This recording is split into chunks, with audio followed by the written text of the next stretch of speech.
In a realm where the mysteries of the universe intertwine with the brilliance of the human mind, there exists a legendary sanctuary known as the Garden of Ideas.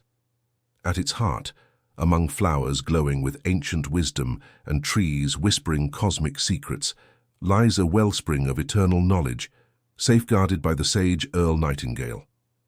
Legend tells that Earl Nightingale, with a voice as captivating as a siren's song, reveals the secrets of the cosmos through words that resonate deeply within the soul.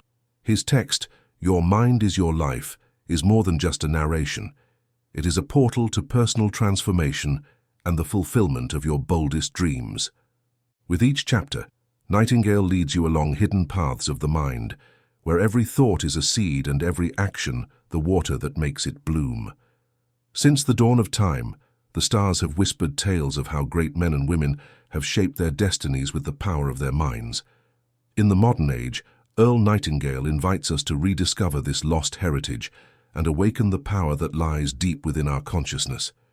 Prepare for a mesmerizing journey where words become magic, thoughts become reality, and dreams become achievable goals. Welcome to the text that will not only change the way you think, but also transform the way you live. Dive into Your Mind is Your Life and uncover the infinite power that resides within you. Chapter 1. The Magic Word.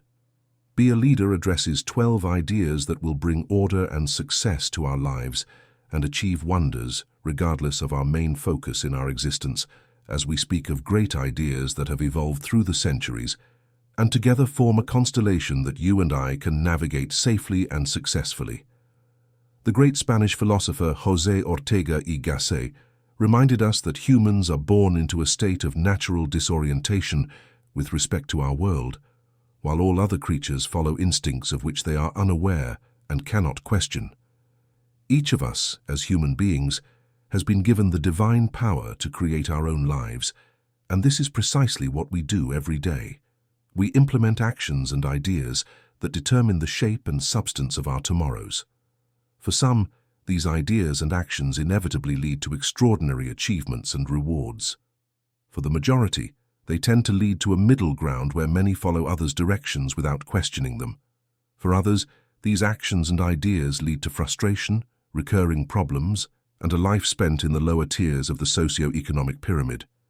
Success or failure as a human being does not depend on luck, circumstances, fate, opportunities, the people you know, or any of those old and boring myths and cliches that the ignorant use to excuse themselves. It is about following advice, common sense rules, and guidelines that everyone can follow. Be a Leader has changed lives, spawned success stories, helped create millions of successes, and saved careers, jobs, and marriages better than any other program ever produced. And these rules we are talking about do not change. They apply to every situation, in all circumstances. We will never have to ask, what will work in this particular situation? Just adopt these ideas as our own, and start with what I call the magic word. We all want to achieve good results in life, at home, at work, and within our social circles. The most important factor in ensuring good results is a healthy attitude. Attitude is the magic word. Attitude is defined as the posture that indicates an action, a feeling, or a state of mind. It is our actions, feelings, or states of mind that determine those of others. Our attitude tells the world what we expect in return. If our attitude is cheerful and full of high expectations, it conveys to everyone that we anticipate the best in our interactions. You will find that if we meet our own expectations, others will give us what we expect according to their attitudes. Our attitude is something we can control. We can define it each morning as we start our day. In reality, whether we are aware of it or not, our family members, and indeed everyone in the world, reflect the attitude we present to them. Our attitude towards life determines the attitude life adopts towards us. It is a matter of cause and effect. Everything we do will have a corresponding effect. If we are joyful and happy to experience this miracle of life, others will reflect this good mood, and we will be very pleasant to them. You and I are responsible for our lives, and we create causes every day. The environment can only return to us a corresponding effect. That's why I say each of us determines the quality of our own life. We receive what we emit. Here's a way to assess the quality of your attitude. In the past, did people tend to react positively and with a smile when they greeted you warmly upon your arrival? Your answer to this question will speak volumes. I remember a man and his wife who bought a house across from mine in Florida. The couple had moved from Minnesota after years of planning, tired of the northern winters. After several months, one day, I was surprised to see them packing up. I crossed the street and asked the man if they were leaving. He nodded and said, "My wife hates being here. We're going back home." I asked what was wrong and why she didn't like the place. After a few questions, the truth emerged. "They didn't accept her here," said the man. "The other women in the community ignored her. She made no friends and they didn't invite her to participate in the activities they were doing. She had told the other women that she was interested in participating, but she waited for them to come and get her. They probably thought she was unsociable and not interested in being friends, which is why they left her alone." I pointed out to the man that it seemed the community was merely reflecting her attitude. There was a long silence. Then he nodded. "Yes, that's exactly what happened. The women in the neighborhood should have approached her, introduced themselves and invited her for tea or lunch, but they reacted based on her attitude." The woman didn't realize that the community could only reflect back the attitude she presented. She was 60 years old and had never learned the first important rule for successful living. Our environment always reflects us, like a mirror often unkind to ourselves. As soon as a person starts to change their attitude, their environment will also change. It works like this: a great attitude brings great results, a good attitude brings good results, an average or ordinary attitude brings average results, and a bad attitude brings bad results. Each of us shapes our own life, and to an unexpected extent the form, texture, and quality, or lack of quality, of our existence are determined by our habitual attitude. It seems simple, doesn't it? But for most of us, learning this new habit is not so easy. It takes time. However, once it becomes part of us, our world will change dramatically, as if we were emerging from a dark cave into the daylight. Most people never reflect on their attitudes. They simply aim to start the day neutrally, with attitudes that are neither good nor bad, ready to reflect any stimulus, whether good or bad, that they encounter. They are chameleons, spending the day reacting to what is presented to them. These are the people in our environment, which is why it is so important for us to control our attitudes to ensure they are good, even excellent. A person with a bad attitude towards learning, for example, will not learn much. I know you can think of other examples based on your own life, or if we adopt an attitude that we cannot do something, we generally won't do it. With a mindset of failure, we are defeated before we even begin. William James from Harvard University, the father of psychology in the United States, said, "Human beings can transform their lives if they change their mental attitudes." Before moving on with the rest of the book, I would like to ask you a favor. Over the past few years, the habit of reading has significantly decreased, but its power to change individuals and society as a whole remains intact. We seek to make all the knowledge contained in books available in a different way to reach more and more people, but we cannot do it alone. We need your help. By subscribing, you will become one of us, an essential part of this change. I hope I can count on you. Thank you. In trying to describe the attitude that has also helped me over the years, I found that I use two important words: gratitude and expectation. First, I'm grateful for the opportunity to wake up each morning and live on this beautiful and incredible planet Earth. Second, I am full of positive expectations to achieve the goals I set for myself. We will talk more about this concept later. I love the idea of achieving these goals, hence the attitude of expectation. I know that the world will reflect back to me what I give it in terms of attitude. Therefore, it is up to me to be responsible. There are millions of people living narrow, dark, and frustrated lives simply because they adopt a hesitant attitude towards themselves and life. In general, a person with a deficient attitude becomes a magnet for unpleasant experiences, which tend to reinforce their bad attitude. This attracts more problems, and the cycle repeats over and over. The person becomes an example of a self-fulfilling prophecy coming true, and everything, whether you believe it or not, depends on attitude. We get what we expect. Our view of life is a kind of brush with which we paint our world. It can be bright, filled with hope and satisfaction, or dark and gloomy. Sometimes it is difficult to convince people that the world they live in is a reflection of their attitude. They adopt the attitude that if people were kind to them, they would be kind in return. But it's like standing in front of a pile of wood and waiting for it to warm us up without lighting the fire. You have to act first. Everything has to start somewhere, so let's start with ourselves. Attitude is a reflection of who we are inside. Think for a moment about people who navigate life from success to success, and when they fail somewhere, they shrug it off and move on. Everywhere you find people doing exceptional work with exceptional results, you find individuals with a good attitude. These people adopt the attitude that they can achieve whatever they set their minds to, that success is the natural order of things, and indeed it is.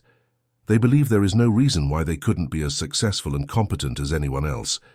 They have a good attitude towards life and towards the things they want to achieve, which is why they can accomplish extraordinary things. Others may call them successful, remarkable, brilliant, or lucky. But often they are no smarter or more talented than the majority of people. They simply have the right attitude.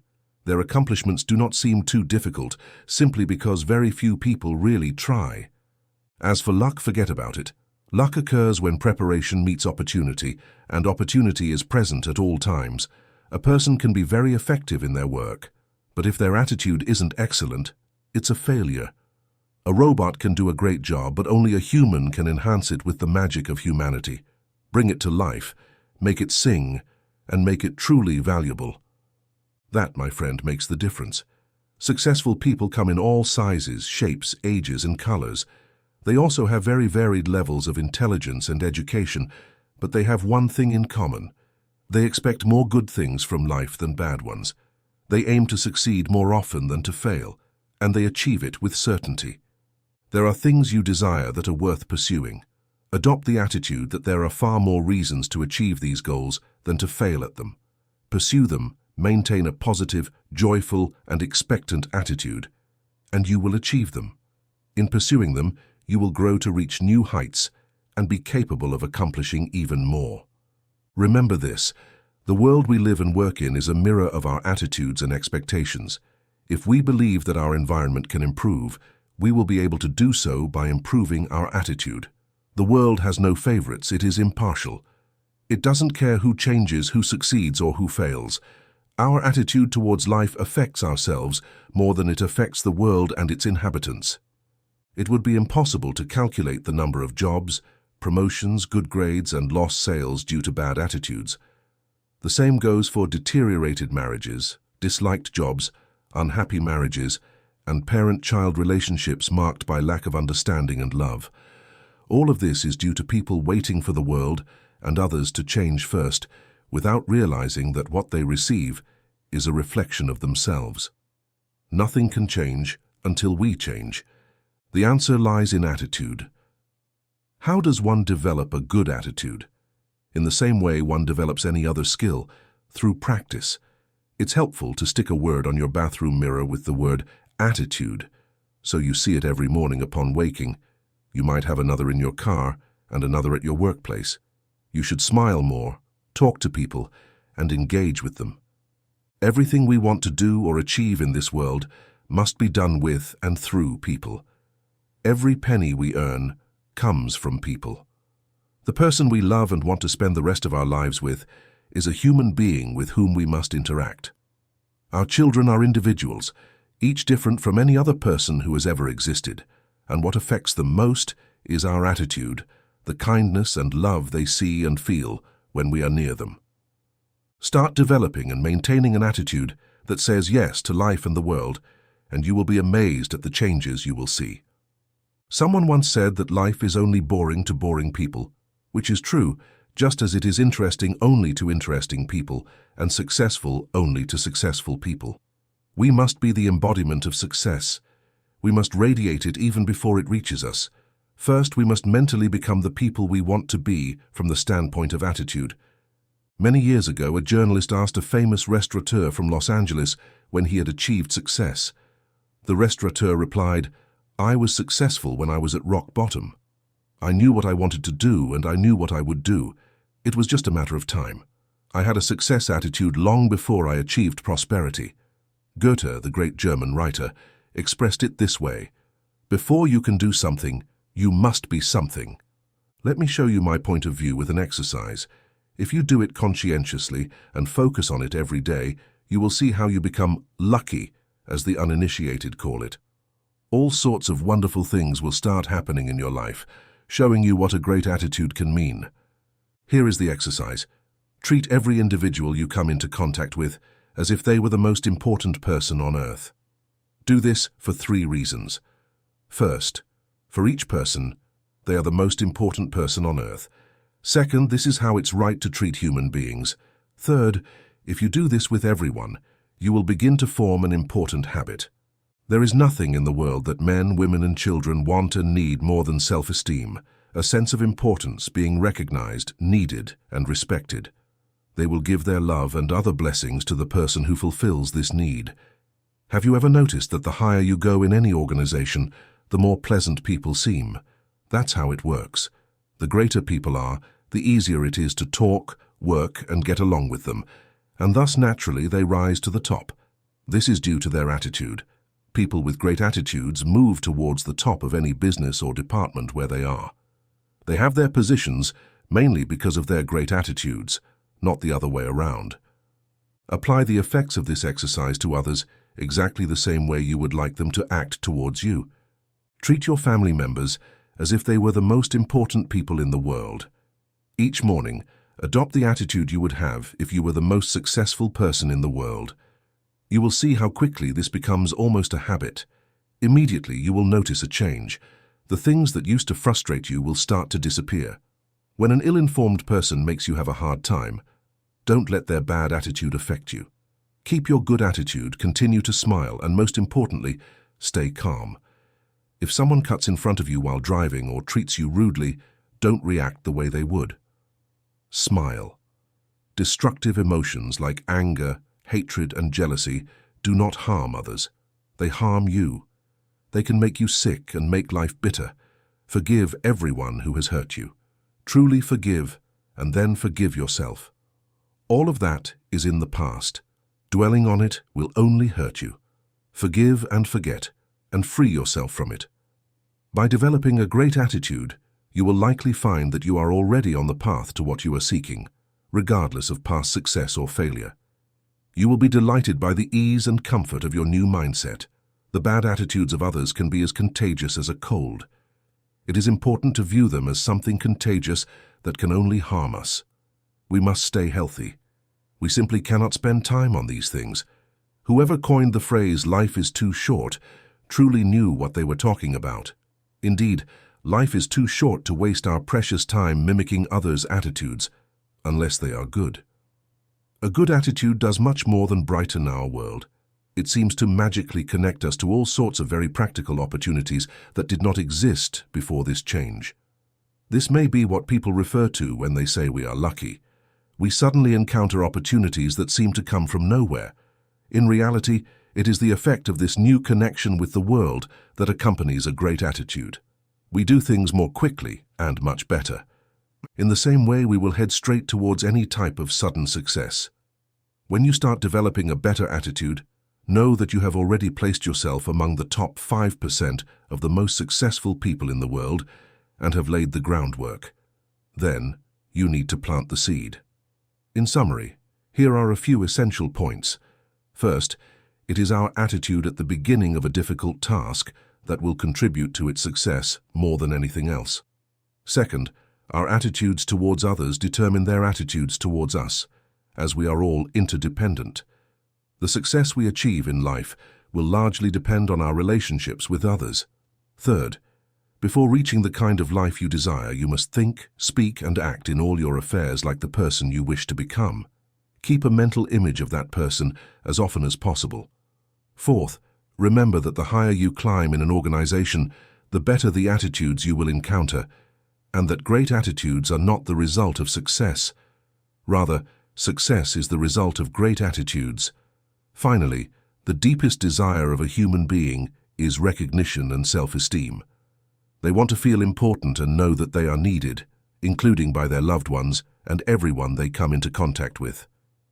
To make these principles a habit, here are a few suggestions. Since your mind can hold only one thought at a time, make each one constructive and positive. Seek the best in people and ideas, and always be on the lookout for new thoughts you might apply in your life. Don't waste time talking about your problems with people who cannot solve them, nor about your health unless it is good or you are discussing it with your doctor. Outside of these exceptions, it will serve neither you nor others. Radiate an attitude of well-being and confidence, and that of a person who knows where they are going. Good things will happen to you in all sorts of ways. Finally, treat everyone as if they were the most important person in the world. Start with this habit, practice it consistently, and you will benefit from it for the rest of your life.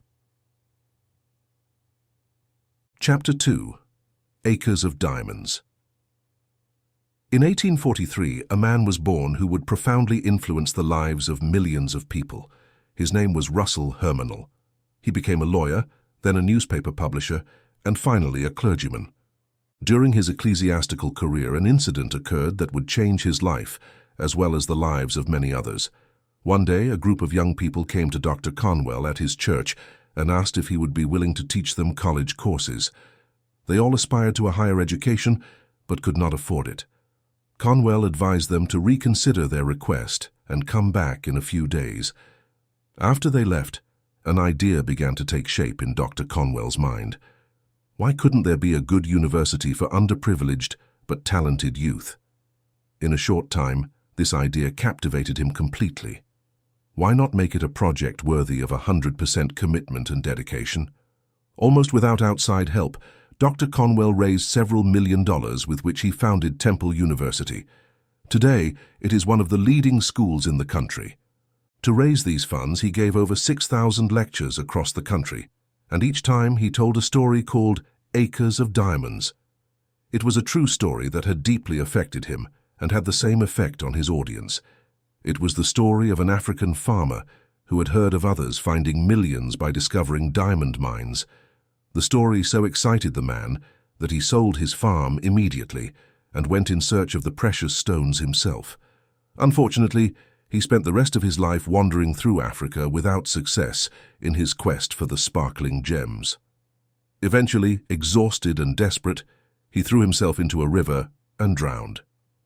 Meanwhile, on the farm, the man who had bought the property happened to cross a small stream on the property. Suddenly, there was a brilliant flash of blue and red light at the bottom of the stream. He bent down and picked up a good-sized stone. Impressed, he placed it on the mantel as an interesting curiosity. A few weeks later, a visitor took the stone, examined it closely, and almost fainted. Then he asked the farmer if he knew what he had found. When the farmer mentioned that he thought it was just a piece of glass, the visitor told him that he had found one of the largest diamonds ever discovered. The farmer could hardly believe it. He was told that his stream was filled with stones, perhaps not as large as this one, but certainly many of them. It is worth noting that this farm turned out to be the most productive diamond mine on the entire African continent. The first farmer unknowingly owned acres of diamonds, but had sold them practically for nothing in order to seek them elsewhere. The moral is clear. If the man had taken the time to study and prepare to recognize what raw diamonds looked like, and had explored thoroughly the property he owned before seeking elsewhere, all his wildest dreams would have come true. The aspect of this story that profoundly affected Dr. Conwell, and subsequently millions of people, was the idea that each of us is currently in the midst of our own acres of diamonds. If only we had the wisdom and patience to intelligently and effectively explore the work we are currently engaged in, and to explore ourselves, we would normally find the riches we seek, whether they are economic, intangible, or both. Before rushing towards what we believe to be greener pastures, let's check if ours are green as well. It is said that if the grass seems greener on the other side, it is probably because it is better maintained. Furthermore, while we are looking at other pastures, others are looking at ours. No matter your goal, the path to it might very well be found in what you are currently doing. It was only when polio completely paralyzed him and forced him to draw on his mental resources that a courageous farmer had the idea to produce exceptionally good meat products on his ranch, eventually creating one of the most successful meatpacking companies in the country. On his farm, too, there were acres of diamonds, but until then, he had never dug to find them. Your mind is your most valuable resource. Allow it to fully explore the hidden possibilities in what you are currently doing before moving on to something new.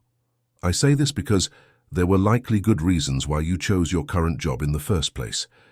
If that is not the case, and you are unhappy in your field, it may be time to explore, as Dr. Russell Conway did, an example of the importance of the willingness to change once you have fully explored your own field. As I mentioned earlier, the doctor started as a lawyer, then became a newspaper editor, before finally finding his true calling as a clergyman and founder of a great university. One of the early examples of how a person discovers hidden acres of diamonds in their work is the story of Stylu Leonard from Norwalk, Connecticut. Leonard started as a milk deliveryman. During his rounds, he thought about all the dairy-related products his customers actually needed. With very little money, he bought an operating dairy and began to build a career around it. He made the dairy his center of operations and opened it up for customers to observe the work process. Then he started adding more products to his range. Today, his dairy store is the largest in the world and sells everything in the food sector. People come from all over to buy and love the place, just as he does. Leonard's buses pick up elderly or sick people who cannot get to the store on their own. He has a commercial empire that started with a simple delivery route. The diamonds were there, and Leonard made the most of them. Any type of work presents opportunities. They are there waiting to be perceived, but they cannot speak or send signals. Our part of the market is to look at our work with fresh eyes, with the eyes of creation. Pour your creative energy into it. It is our duty, as men and women, to proceed as if there were no limits to our capabilities. We are collaborators in creation. A man I knew in Arizona started with a small gas station. One day, sitting behind his counter, he looked out the window while one of his young employees was filling a customer's gas tank. He noticed that the man had money in his pockets and that there were things he needed or wanted for which he would pay if he saw them displayed properly. So he began to sell other items: fishing gear, household and camping supplies, rifles, shotguns, and ammunition. Then he bought the adjacent properties and added an auto parts department. He had always had cold drinks and candy, but now he added very high-quality chocolates and a refrigerated display case. In no time, he was selling more chocolates than anyone else in the state. He had thousands of items that his customers could buy while they waited for their cars to be repaired. All of this contributed to increased gasoline sales, and prosperity grew continuously. It all started with an insightful man who observed a customer with money in his pockets, with nothing to spend it on. Others had lived and died with the small gas station, but my friend saw the diamonds. Both my friend and Stylu are oriented towards customer service better than anyone else. Leonard's store displays the company's policy for everyone to read, which states, Rule 1, the customer is always right. Rule 2, if the customer is wrong, reread. Rule 1, when a wealthy customer arrives, many gas station managers might think, I should focus on his business. But it's not like that. There are opportunities in every trade, and believe me, we find them when we stop imitating each other and start thinking creatively. Take the time to observe how an outsider would do your job. They might wonder why you do it in a particular way. They might realize how what you do could be capitalized on or expanded. If you are satisfied with the current situation, then of course maintain it. But it is very exciting to discover hidden diamonds within ourselves and in our work. We never get bored and never fall into a dull routine. Some of the most interesting businesses in the world have emerged from a very small idea in a small area. If something is needed in a city, it is very likely that it is also needed throughout the country. You might also ask yourself, how good am I at what I am currently doing?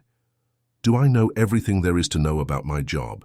Do I consider myself a top-notch professional? How does my work compare to other professionals in my field? The educator and writer J.B. Matthews wrote, if a person is not prepared for an opportunity, they will miss a great opportunity in proportion to the preparation they have made to take advantage of it. I'm sure Dr. Matthews intended to include all of humanity in this statement. I'm often surprised by people's ignorance in their own field of work. They say, "It's not my place." Most real estate agents don't sell houses or properties, they simply show them. Many of them could be 6-year-olds. They often know nothing about sales or marketing, yet they consider themselves professionals in the field. In reality, they are tour guides. "Here's the living room," they say when their clients already know what a living room is. Upon reflection, I believe it was I who wrote that humanity resembles a fleet of ships in wartime. The entire armada slows down to protect the slowest ships, and humans walk slowly in masses without noticing the jewels beneath their feet. To become diamond miners, the first thing we need to do is separate ourselves from the crowd and stop believing that following the masses is the best path. It is not the best path. It is at best the ordinary path. Those who take the best path are far ahead of everyone else, so far ahead that you can't even see the dust they leave behind. They are the ones who live and work on the cutting edge, who show the way for everyone else to follow. It takes imagination and curiosity to see raw diamonds transformed into cut and polished gems, to see a pile of iron ore become stainless steel. To recognize your own acres of diamonds, you need to develop a faculty that we might call intelligent objectivity, meaning the ability to step back and view your work as if you were an outsider from Mars. In what sector or profession is your work rooted? Do you know everything there is to know about your trade?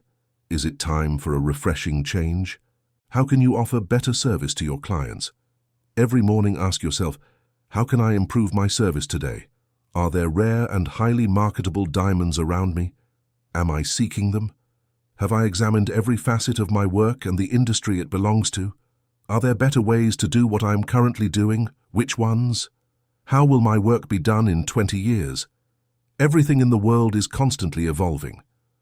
How can I do now what will end up being done anyway? Think about what Stylu Leonard did with his dairy route, my friend in Arizona with his small gas station, Wally Famous Amos with his chocolate chip cookie, and Procter & Gamble with soap. Of course, there are risks. There can be no growth without them. We take risks as soon as we get up in the morning. Risks are good for us.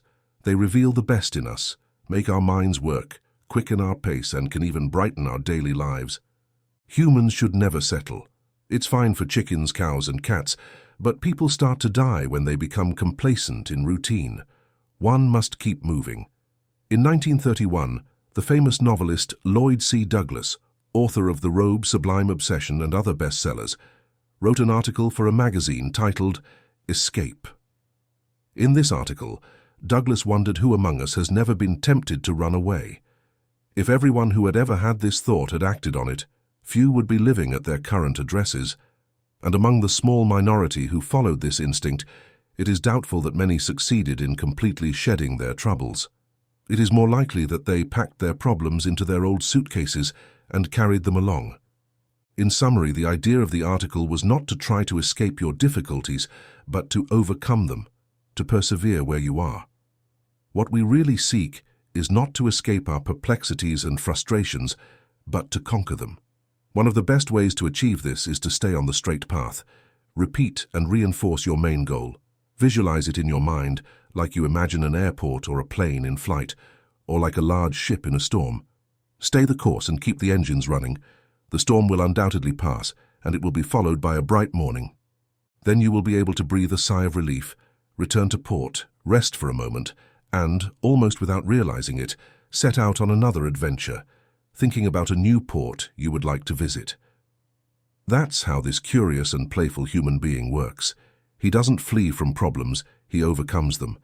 As soon as he has triumphed over a series of difficulties, he looks to place himself in even more challenging predicaments. So, if you ever feel like giving up and running away, you are perfectly normal. But if you stay and work through your problems, you are a successful citizen. Chapter 3. A Worthy Destiny. Stories of people who succeed despite all kinds of disadvantages continue to capture our attention. It is undeniable that they are inspiring, but if we examine them closely, we will discover that they are much more than that. The child who suffered leg burns and was told he'd be lucky if he could walk again becomes an athletic champion. The blind and deaf woman since childhood becomes one of the most inspiring figures of the century. Poor children who rise to fame and fortune are increasingly common in this era of unprecedented immigration. We read and see on television examples of people who arrived in this country with no money and no English skills, and who in a very short time became remarkably successful. In fact, the typical family from Korea that arrived in the past 20 years has an average income higher than that of the typical American family born and raised here. How is this possible? Personal freedom is the most valuable asset on earth, but also the rarest, hence its great value.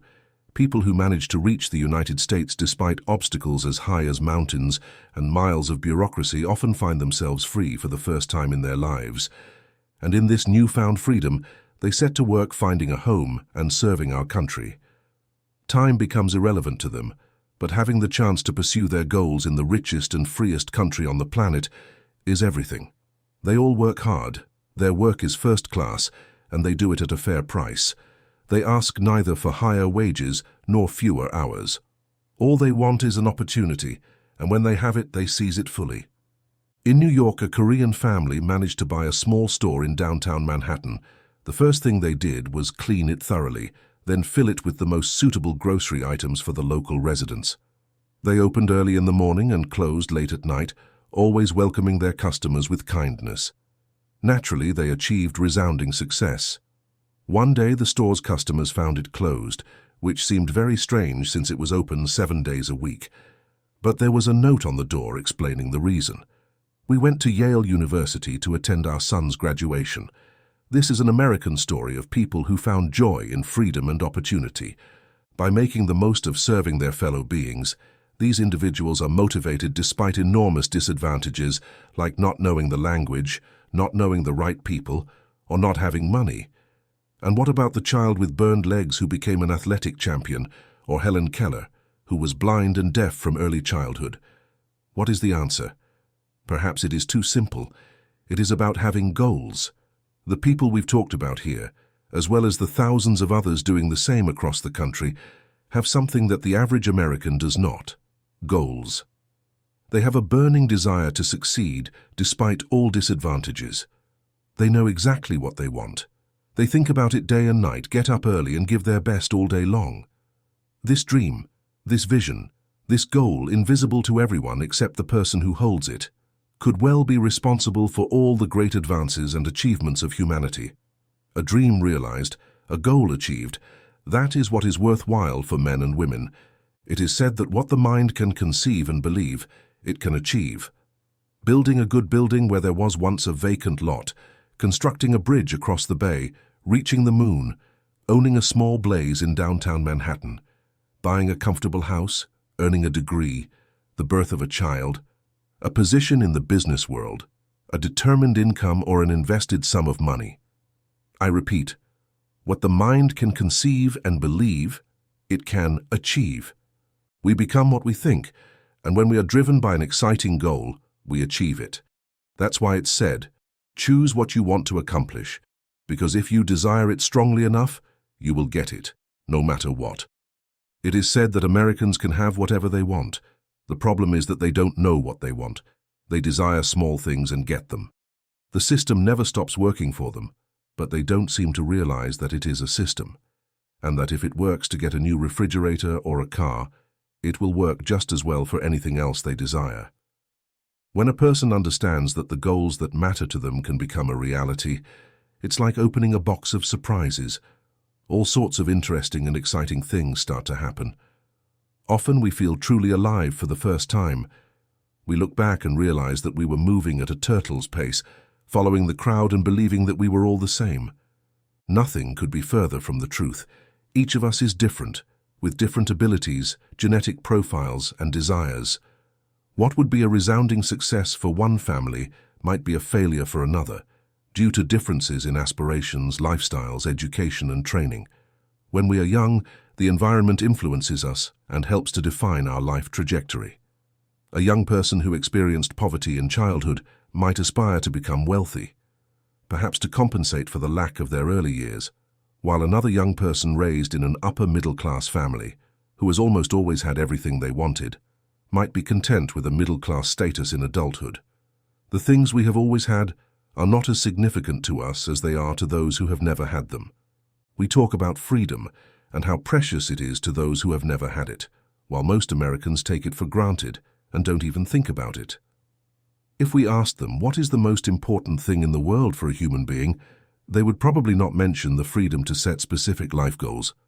Yet, as Archibald MacLeish wrote in his excellent work, The Secret of Freedom, the secret of happiness is freedom, and the secret of freedom is courage.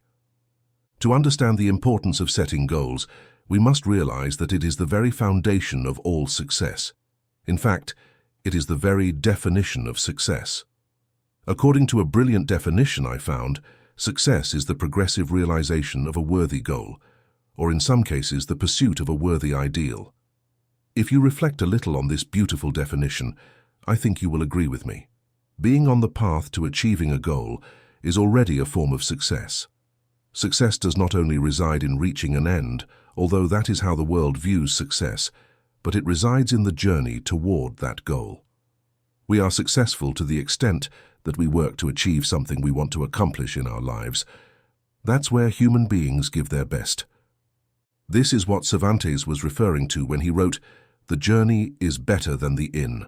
Often, romantic novels end with the lover's marriage, but that's only the beginning of the story. When a young person graduates and completes their studies, that is also just the beginning. These are important milestones, without a doubt, and they deserve to be celebrated. But where do we go next once a person has achieved the goal for which they worked so hard? That is a wonderful moment. It's a time to rest and savor the success. But according to my definition, we will truly be successful only when we set a new, higher goal to strive for. We are at our best when we climb, think, plan, and head towards what we want to accomplish.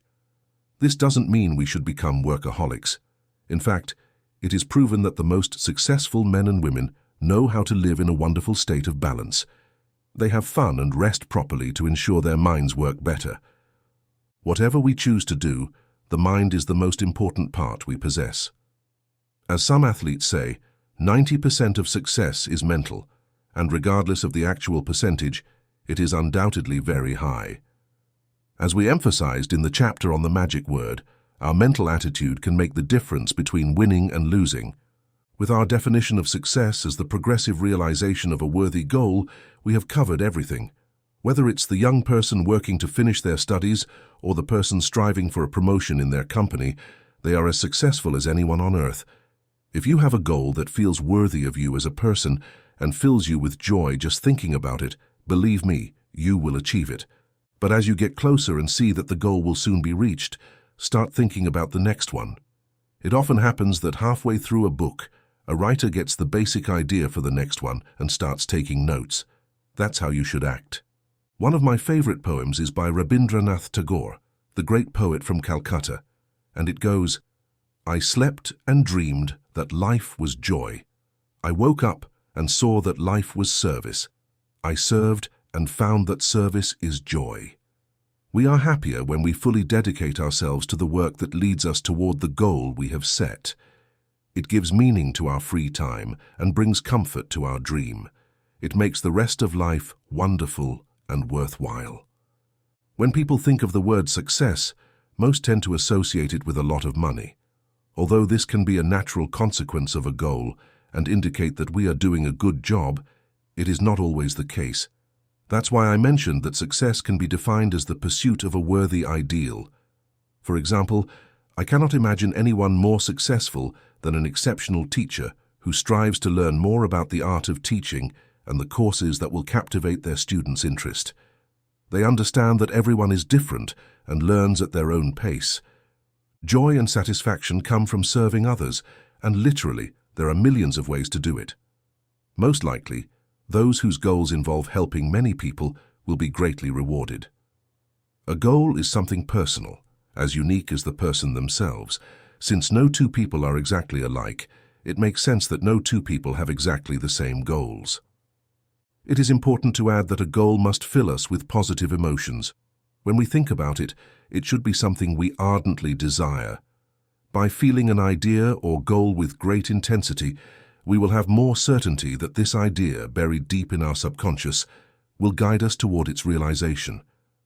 I used the quote, "No one becomes rich without enriching others," in response to a letter from a man in Utah who wondered how those who become wealthy through drug trafficking or the production and sale of pornography are actually enriching others. It was a good question, especially nowadays. I replied by stating that my definition of success is the progressive realization of a worthy goal. Certainly, those involved in drug trafficking and pornography could not be considered successful. What they do is counterproductive, destructive, and, in the case of drugs, involves the enslavement and death of thousands of people. I continued by explaining that while our needs are few and relatively simple, our desires in this incredibly comfortable society are almost infinite. By satisfying these desires, whatever they may be, we serve others, but not always in their interest or ours. I maintain that I would not consider those who are dedicated to drugs and pornography to be successful, and their wealth would be of no use to them if they are sent to prison. However, I have not ceased to use the quote, although it is possible to become wealthy without enriching others, for most of us, this is not the path we want to follow, nor is it an honorable one, especially when there are so many positive and productive ways to serve others. Whatever our goal, if we fully commit to it, we will achieve it. That's how it works. It is estimated that about 5% of the population achieves remarkable success. For the rest, the means are sufficient, but the majority seems to drift, accepting things as they come, and perhaps hoping from time to time that they will improve. I like to compare humans to ships, as Carlyle did. About 95% can be compared to ships without a rudder, at the mercy of all changes in wind and tide, defenseless. And even if they hope to one day reach a rich and busy port, you and I know that for every port entry, there are 1,000 miles of rocky coast. The chances of docking are 1 in 1,000. Our state lotteries profit from these people, just as slot machines in Las Vegas and Atlantic City do. These people rely on luck, not realizing the tiny probabilities they face when playing. Of course, someone wins from time to time, it's true, but the odds are what they are. In contrast, the 5% who have invested themselves, who have taken control of their lives, who have decided to achieve an ambitious goal and have fully committed to it, will navigate through the deep oceans of existence. They will reach port after port and accomplish more in a few years than others do in a lifetime. If you visit a docked ship and ask the captain about his upcoming ports of call, he will describe them to you in a single sentence. Although the captain cannot see his destination for 99% of the journey, he knows it is there, and barring unforeseen catastrophe, he will get there. He just needs to do certain things each day. If someone were to ask you about your next goal, could you answer them? Do you have a clear and specific goal in mind? Have you written it down? It would be a good idea. We need reminders and reinforcements. If you can get a picture of your goal and stick it on the bathroom mirror, do it. Thousands of successful people write their goals on a card, which they keep in their wallet or bag. When we ask people why they work, they generally respond with generalities. Perhaps they say it's for good health, happiness, or lots of money. But good health should be a universal goal. We all want it, and we do our best to get and keep it. Happiness is a consequence of something greater, and having a lot of money is too vague to be effective. However, I think it's better to choose a concrete sum of money. The clearer and more defined our goal is, the more real and attainable it becomes for us. Happiness comes from the direction we are moving toward. For example, children are happier on Christmas morning before opening their presents than they are in the afternoon of the same day. No matter how wonderful their presents are, the natural anticipation makes them appreciate their gifts. Of course, but often we find them grumpy and irritable on Christmas afternoon. We are happier when we are going out to dinner than when we are returning home after dinner. We are happier preparing for a vacation than when we return home. And believe it or not, we are happier moving toward our goals than after we have achieved them. That's why it's so important to set a new goal as soon as the previous one is achieved, and never stop this process. We should advance each day toward a new peak to climb, a new goal to achieve. If you don't know what you want and don't have a main goal, I recommend making a wish list. Take a notebook, relax, and write down the things you would really like to have or do. Your list might include a beautiful new house, a world tour, or a visit to a special country or place. Perhaps you want a sailboat or a yacht, or if you're a skilled fisherman, maybe you want to fish for salmon in Alaska or trout in New Zealand. Maybe you want to have your own business, a job position, or perhaps an income that allows you to live comfortably or good investments. How about a luxury car or an extension of your current home? Write down everything you'd like to see come to fruition. After exhausting your desires, review the list and prioritize the items. Then make number 1 your current goal. Review this chapter often, as I hope you will for all the chapters of this text, until the suggestions become a habitual way of thinking and acting. Trust me, the system works. It always works. Life has no favorites. Anyone can succeed, and millions do. You can too. Be sure of one thing. You will become what you think. If your thoughts are circular and tangled, your life will reflect that chaos. But if they are organized and clear, and if your goal is worthwhile, then you will achieve it, one goal at a time. This is where most people make a mistake without realizing it. They don't focus long enough on a single goal to achieve it, before looking for another. As a result, they end up confused and making excuses. I started searching for the so-called secret of success at the age of 12. I read all the books I could find on the subject, studied psychology, philosophy, sociology, and the major world religions. Eventually, years later, I realized that among the hundreds of lives I had encountered and the countless texts I had consulted, one clear and simple truth always came up. No one can learn something until they are ready for it. Apparently, by the end of my 20s, I was finally ready to know the secret I had been seeking for so long. It was simply this: we become what we think. At this moment, you are the embodiment of the total sum of your thoughts up to now in your life. You cannot be anything else. Similarly, in 5 years, you will be the total sum of your thoughts up to that point. But you can control your thoughts, decide what to focus on and what to think about from now on to become that. You will achieve this goal with certainty. That is why it is so important to have a goal that provides a framework for our minds and a direction for our lives. By thinking each morning, each evening, and as often as possible each day about the goal we have set for ourselves, we start to attract it toward us. Focusing our thoughts is like calming the waters of a powerful river to give them strength, direction, and fluidity. Billions of people would give everything they have to enjoy the personal freedom that you and I take for granted. They would give anything to have the right to choose their work and goals, to enjoy a high standard of living, a good education system, to experience the peace and comfort of our homes, and to have laws that protect citizens instead of persecuting them. We have all of this. Yet amid our abundance, millions of people live unhappy and directionless lives. They do not know that we are responsible for our own lives, not the economy, fate, or luck. Each of us is completely responsible. As Carlyle said, "The person without a purpose is like a ship without a rudder." Having a purpose in life and fighting with all the physical and mental strength that God has given you is essential. He also said that a person with weak will moves forward and then backward and ultimately makes no progress at all, even on the clearest path. But a person with strong will and a bit of wisdom will reach their goal, even if they must follow the most difficult path.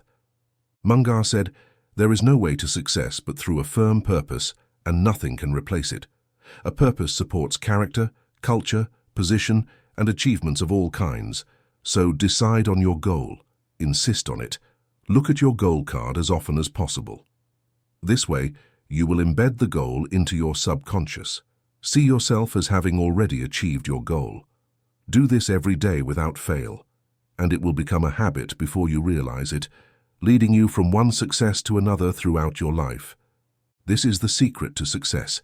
This is the door to everything you have always wanted to be or have. Right now, you are what you think, and surely you will become what you think in the future. Chapter 4. The Miracle of Your Mind. At birth, wheeled creatures receive everything they need to survive except one thing. They have a series of instincts that do the work for them, which is why they don't need much brain power. For example, the impressive bald eagle. My wife and I saw dozens of them on a recent fishing trip to Alaska. Watching them dive and catch a big fish in the water is amazing. But even more astonishing is the eagle's vision, as it needs to see at great distances for its potential prey. Its incredible eyes occupy almost the entire space of its head. For this bird, these organs are the most important, and everything else functions in harmony with them. Its brain is tiny and primitive. It doesn't think, plan, or remember. It simply acts based on stimuli. The same is true for most living beings. Even the beautiful dolphin, which has a much larger brain, or the chimpanzee, are easy to tame and teach. Only one creature takes 20 years to mature. Only it has dominion over all others and over the earth itself. In fact, nowadays it has the ability to destroy all life on the planet in a few hours, and only it possesses the divine power to shape its own life, according to the images it harbors in its mind. Ultimately, everything that human beings create is the result of setting and achieving goals. This is how we know that the diseases that afflict us will be conquered. We have set goals to eradicate all the diseases that affect us, and we have eradicated them one by one. We have never set a goal that we did not achieve, even reaching the moon, or that we are not in the process of achieving. No one has ever accomplished a feat without having a clear goal. I hope you have set yours, and that you think about it every day to anchor it in your mind, especially in your subconscious, where forces greater than we can imagine can assist us. Think about the things your mind has given you, everything you have, your work, your family and social relationships, your life philosophy, your religion, etc. All of this has come to you through the use of your mind. Note this: according to experts, you have probably been functioning with less than 10% of your mental capacity, and perhaps much less than that. In an article for the Saturday Review, our old friend Herbert Otto, psychologist, educator, and president of the National Center for Human Potential Exploration, reminded us that many renowned scientists like Abraham Maslow, Margaret Garner Murphy, Oliver Spurgeon, and Carl Rogers supported the hypothesis that man uses only a very small fraction of his capabilities. Mid proposed a figure of 6%, and another wrote, "My estimate is 5% or less." Neurological research has made new discoveries about human potential, with the UCLA Brain Research Institute's work, aiming to decipher the enormous latent capacities of each individual. Experts suggest an incredible hypothesis. The creative and decisive capacity of the human brain may be, in practical terms, infinite. If we compare humans to a computer, we are an immense repository of data, but we have not yet learned to program ourselves perfectly. Soviet Life Today, an English magazine from the USSR, stated, "Recent discoveries in anthropology, psychology, logic, and physiology show that the potential of the human mind is indeed enormous." As Soviet scholar Jefrem Off wrote, "Man, under average working and living conditions, uses only a small part of his thinking apparatus. If we could force our brains to operate at even half their capacity, we could learn 40 languages, memorize the entire Great Soviet Encyclopedia, and complete the mandatory courses of dozens of universities with no difficulty." This statement is not an exaggeration. It is the generally accepted theoretical view of human mental potential. Now, how we can harness this gigantic potential is a vast, complex problem with many ramifications. But as Herbert Otto pointed out, it is clear that people who test their abilities and unleash their potential experience notable well-being and considerable energy. In other words, they see themselves as the owners of a life full of projection and creativity. If everything you have results from using only 5 to 10% of your mind, imagine for a moment what it would mean for you and your family to increase that percentage. This text will show you how to use your mental powers, how to develop that 90% of unexplored territory. Generally speaking, none of us have any idea of the true capabilities of our minds, but believe me when I say that your mind can be compared to a gold mine waiting to be discovered. It doesn't matter if you are 17 or 70 years old. Think of it this way: your goal is in the future, and your challenge is to reduce the distance between your current situation and that goal. Robert, then head of the psychology department at Northeastern University, emphasized that successful people are not free of problems, but have simply learned to solve them. That's the secret to living successfully and getting what we want out of life, solving the problems that stand between us and our goals. No one is immune to problems, they are part of life. But let me show you how much time we waste worrying about problems that aren't worth it. Here's a reliable estimate of the things people worry about. Things that will never happen, 40%. Past things that cannot be changed, 30%. Unnecessary worries about our health, 12%. Insignificant worries, 10%. Real and legitimate worries, 8%. In summary, 92% of the concerns of a normal person take up valuable time, cause stress and even mental anxiety, and are absolutely useless. Among the real and legitimate concerns, there are two types, those we can solve and those that are beyond our capacity. Most of our real problems generally belong to the first type, those that we can solve provided we learn how to do so.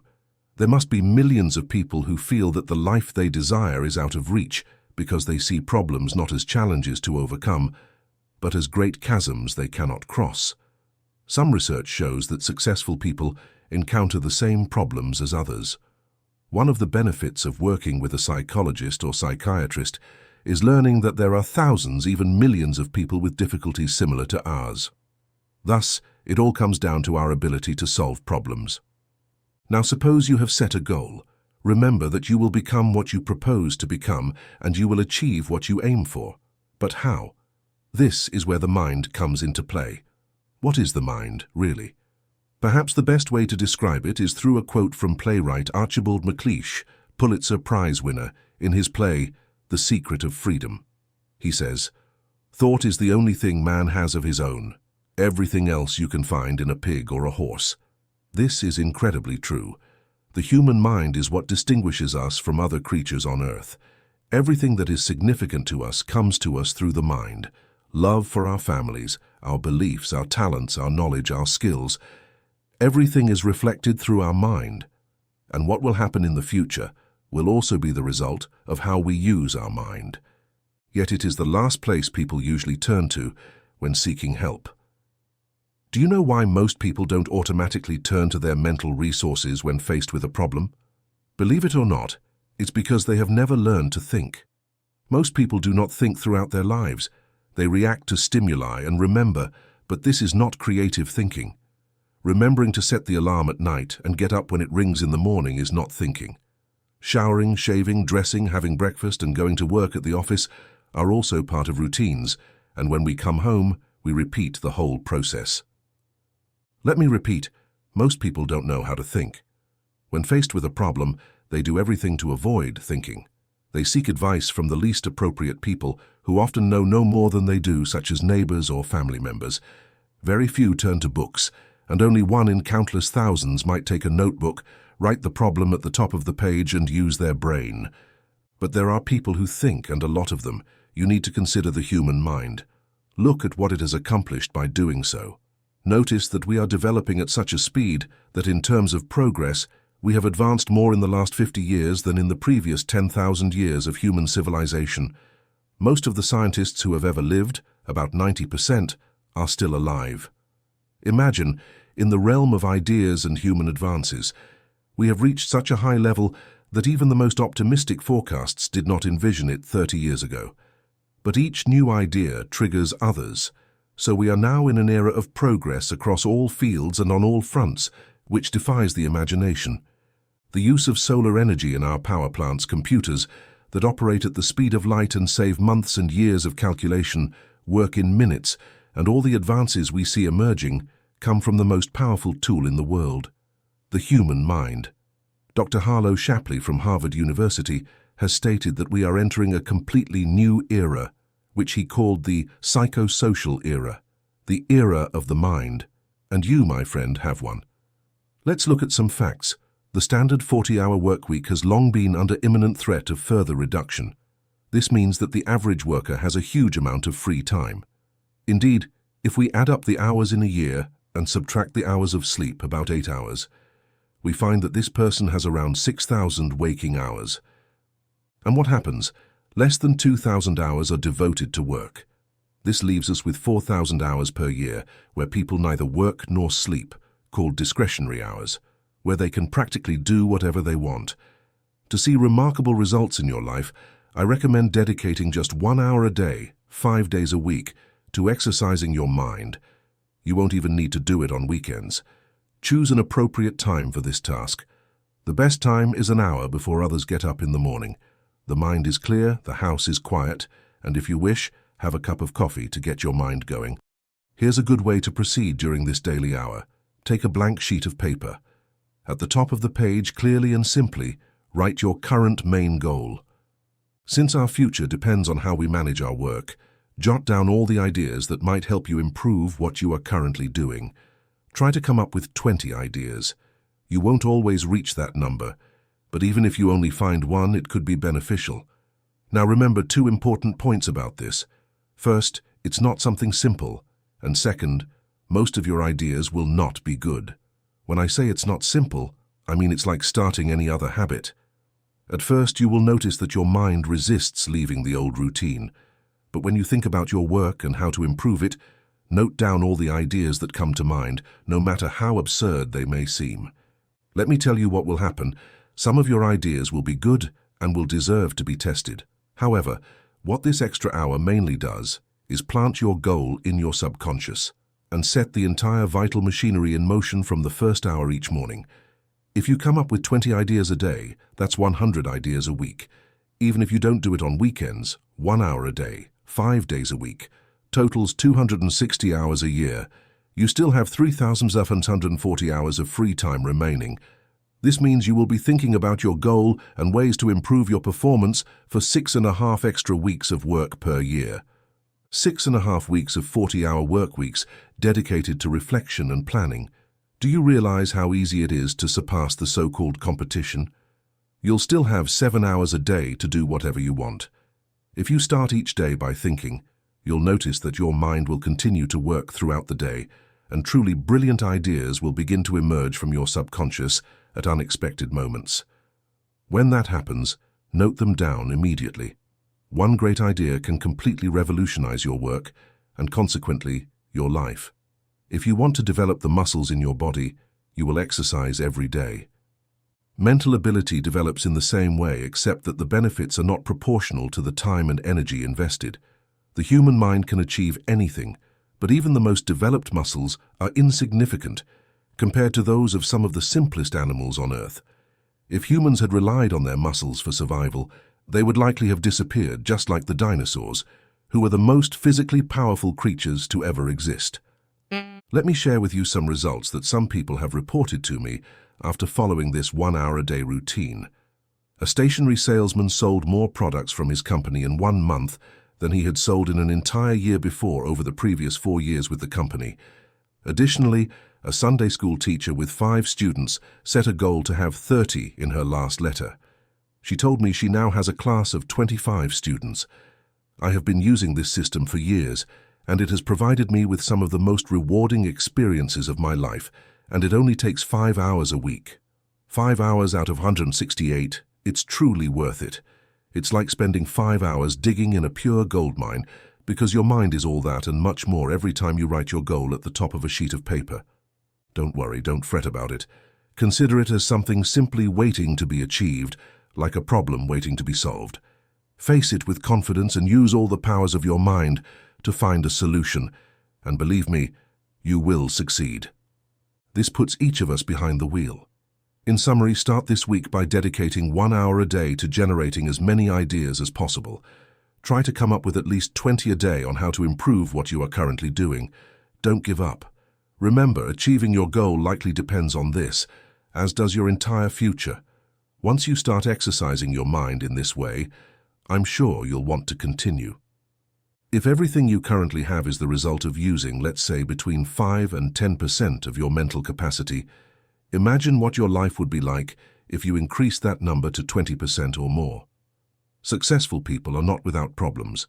They have simply learned to solve their own. Don't waste time or energy worrying about useless things. 40% of them will never happen.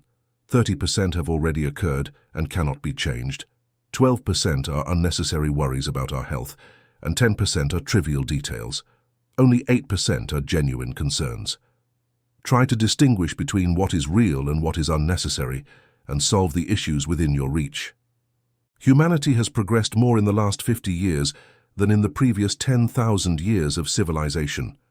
We live in the golden age that mankind has dreamed of and prayed for centuries, and it will continue to improve. The only thing in the world that can lead you to your goals is your mind, and the effective use you make of it to bring good ideas to fruition. Each of us tends to underestimate our own abilities. We should realize that we have great capabilities, which might even approach genius, and that can be harnessed if only we dig deep enough. This is the miracle of your mind. In Chapter 5, Destiny in the Balance, you will find it as astonishing as the rest of us do that the vast majority of people must learn things for themselves. It is natural to think that if one generation makes a discovery, the next will know it and use it for their own benefit. But in many cases, this is not true, especially when it comes to the great laws that determine the direction of our destinies.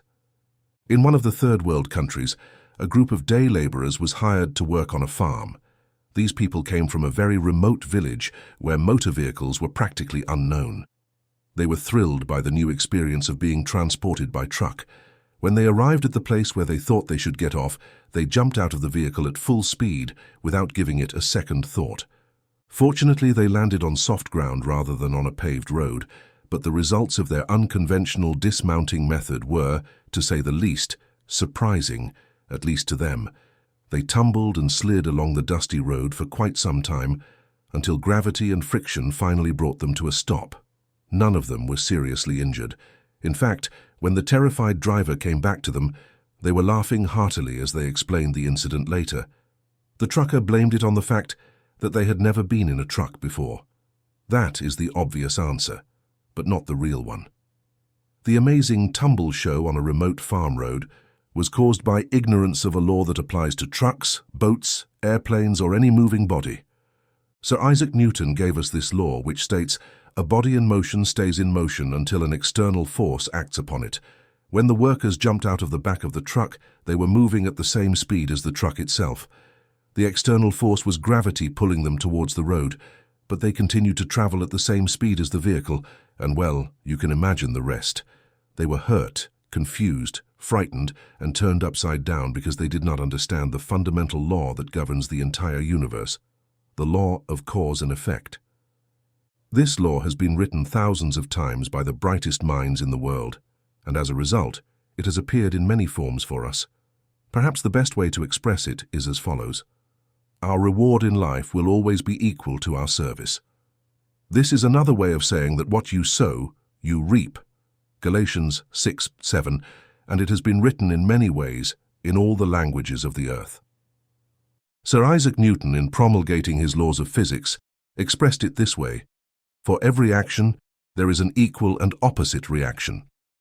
When you say that our reward in life will always be equal to our service, most of the time, you will receive general agreement. People will nod and say, yes, that's true. Then they will go on their way without realizing that this truth is so vast and encompassing that every one of their thoughts and actions is affected by it. I like to think of this law as a large pharmacy balance, the kind with a cross structure and two pans suspended by chains. On one pan is engraved the word rewards, and on the other the word service. Our way of thinking, working, speaking, and behaving is what we must place on the service pan. The scope and nature of our service will determine our rewards. If a person is dissatisfied with their rewards, they should examine their service, action, and reaction. What you sow, you reap. What you put in determines what you get back. It's that simple, and it's true. However, it is often misunderstood. If a business is not growing, it should examine its contribution, that is, its service. If a person is not satisfied with their income, they should examine and reassess their service. To whom are we serving? Each of us serves a part of humanity. These are the people we interact with: family, friends, neighbors, colleagues, clients, potential clients, and everyone we have chosen to serve.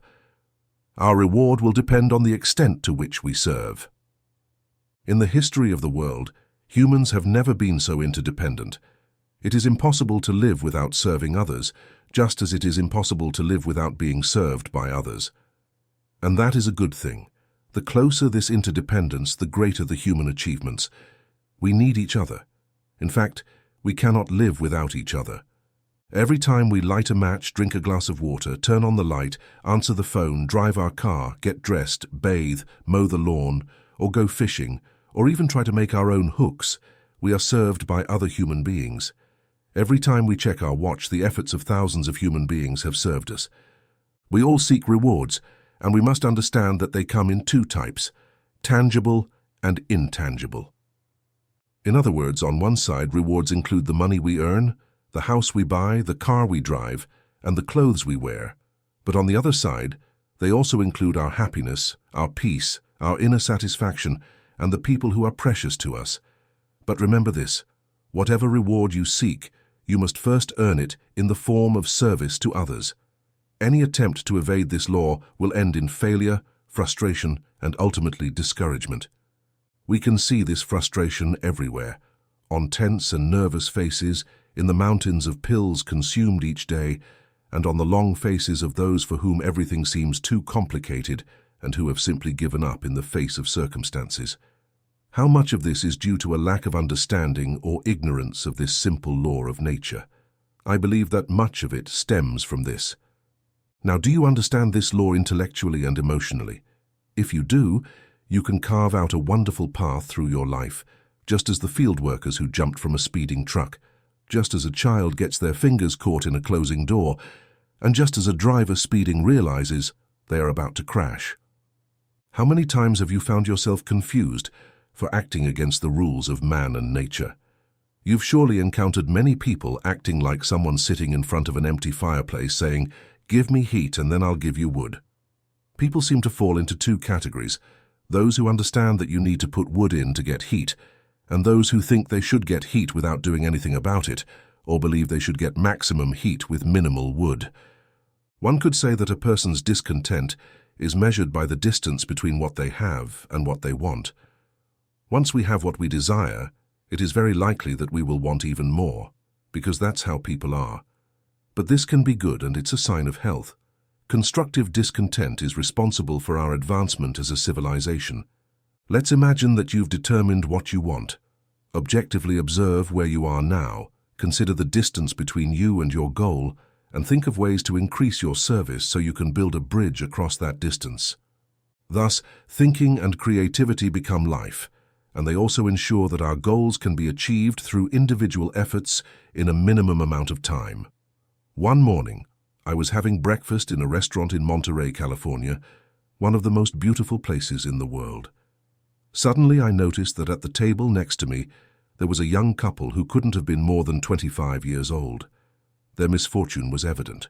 The young man said, "Well, I've tried everywhere, but nobody wants to give me a job. I guess we'll have to go home." It was clear from his attitude that he wanted to live on the Monterey Peninsula, but was out of money and couldn't find work. Yet he said, "Nobody wants to give me a job." He wanted someone to give him something, and if he had reversed the idea, it would have been very good. He could have said something like, "Among the things I know how to do," which could be useful to some people in this beautiful place. Or how could we be valuable to this community? The people here will be happy to provide us with the support we need if we find a way to be useful to them. Do they need labor, top-notch services, or both? Maybe a good idea would be to wash and wax cars at the entrance of their homes. Let's buy a notebook and a pen to list all the things we can do to make a living. This will then allow us to find other, more profitable activities. But washing and waxing could become a great service to the community. Of course, let's not stop there. Let's think of other ways to serve people here. And there, in that very restaurant, instead of feeling defeated, they could have imagined many ways to stay on the peninsula and build a good business. They didn't need a job, but to think. But they had never done it. It seemed as strange to them as speaking a foreign language. There was a beautiful couple with two brilliant minds. A world of opportunities was calling them, but they were about to go home. No one had told them about the gold mines they had between their ears. Do you know how many people would have reacted the same way as those young people? Most people in the United States or any other country will do anything, even resort to crime rather than think. George Werner Shaw once commented, I became rich and famous by thinking a few times a week. Most people never think. The young couple in Monterey, however conscientious they were, had not sown anything, so they could not reap anything. Since they had brought nothing to the community, they could expect nothing in return. For some, this seems unfair, but it is not. On the contrary, it is entirely just. Our job is to sow, nothing more. The rest will take care of itself. We have been given the necessary tools, and all that is required of us is to use them. Unfortunately, we are not taught to think in public schools, nor in most private schools. As incredible as it may seem, thinking is completely ignored as a subject. A person's world can be compared to a piece of land. It exists, it is there, with astonishing potential, and it is ready to respond to every action taken upon it. No matter what your job is, think of it as that land. At first, there is nothing but soil. If someone sits down to observe it, nothing happens. If you plant a few seeds, rain and the fertility of the soil combine to reward that person with some fruit in exchange for limited effort. Action and reaction. It all depends on what you want to get from that land. That's why the first thing to decide is what you want. Let's say you want a beautiful garden. Then, clear and prepare the soil, plant grass, flowers, and a tree. From that point, anyone observing that plot can immediately assess the amount of service that has been given to the project. How? By observing what the land gives back in exchange for the work done on it. The plot is given to us, and that's all we need to receive. Planting is just the first step, as the way we care for it determines its growth and greatness. There is a story about a preacher who was driving past a beautiful farm. The fields were perfectly cultivated and overflowing with well-maintained crops. The fences and barn were clean, orderly, and freshly painted. There was a row of beautiful trees leading to the owner's house, where there was grass and many flowers. It was a magnificent sight. The preacher met the owner, a farmer working in the field, and said, "God has blessed you with a beautiful farm."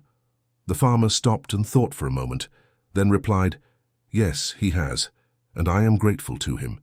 But you should have seen this place when I arrived." The man understood that he had been blessed with a good farm, but he was also aware that it was his own love and work that had improved it. Each of us is given a plot to cultivate. Like the farmer, we can be grateful and have the vision, imagination, and intelligence to build upon the land of our beginnings that did not seem so impressive. Or we can let the land degrade aimlessly, with worn-out and unpainted buildings surrounded by weeds and debris. In both cases, it is the same land. What makes the difference is what we do with it. The potential for miracles is there. We need to be wise enough to see it and understand that our achievements as individuals depend on our reaction to what we are given. To devise ways to improve your service, read books about your specialty, learn what has worked for others, but at the same time, think of original and creative ways to do it your own way. Committing fully for a week or a month, then falling back into old habits, is like working on that land for a week or a month and then abandoning it every morning. Ask yourself this question: how can I improve my ability to serve, knowing that my rewards will be proportional to my service? Do this every day, and you will start forming one of life's most valuable habits. Horace Mann wrote, "If someone seeks greatness, let him forget it and seek the truth, and then he will find both." You can banish all confusion, complication, worry, and uncertain fear by returning to the great laws and great truths upon which the whole world and all its successes are built. When we observe a business, we can know what it is by looking at what the community has done for it. If it grows and prospers, it simply sustains itself, or maybe it's on the verge of closing. Whatever the situation, it is a reflection of your service and its acceptance by people. The same thing happens with families and their residences. If you walk down any street, you will see that some are filled with beautiful and expensive houses, while in other neighborhoods, poverty is evident. Buildings are in poor condition, yards are overgrown with weeds, and there are debris and rusted car wrecks everywhere. It reflects what the people who live there, whether in beautiful homes or ruins, do for themselves and for the community. I've always been struck by the fact that in high unemployment neighborhoods, people don't seem to have enough time to maintain their homes and gardens, while those who work the most have cleaner and more attractive homes, with well-maintained lawns and flowering gardens. The environment is a mirror of the people in the neighborhood. If the people change, the environment will also change. One day, a man was watching a football game on TV. His 5-year-old son kept interrupting him, so the man tore a page from the newspaper. It was a full-page ad showing an image of the Earth from space. He then cut it into a dozen pieces, gave it to his son and said, "Here, put this puzzle together and show Daddy how smart you are." Then he went back to watching the game. In an amazingly short time, the boy had put the picture back together. The final result was not very neat, but it was good work for someone so young. "That's incredible," said the father. "How did you do it so quickly?" "There was a picture of a man on the other side. I just put the man back together, and it fixed the world," said the little boy. The child was surprised by the strong and warm embrace he suddenly received. "That's how it is, my son," said the father. "When a man is in order, his world is too. Being in order means understanding how things work. Working hard is not enough, you must work smart. How many times have we heard someone say, 'My father worked hard all his life but never had anything to show for it'? It is another way of saying, 'My father, may peace be upon him, did not understand how things worked. He worked hard all his life but in a job with very limited service. Oh, my father was a brilliant person, but he kept jumping from one thing to another and never had the patience to complete the task at hand, which is why he abandoned it shortly after starting.'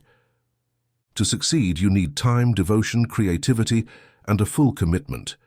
We must ask ourselves, how can I improve my service? And by doing so, increase my harvest and rewards. Very well, how can we correct the situation? William James gave us the answer. He wrote, "Either an unusual stimulus fills them with emotional exaltation, or an unusual idea of need pushes them to exceed their willpower limits."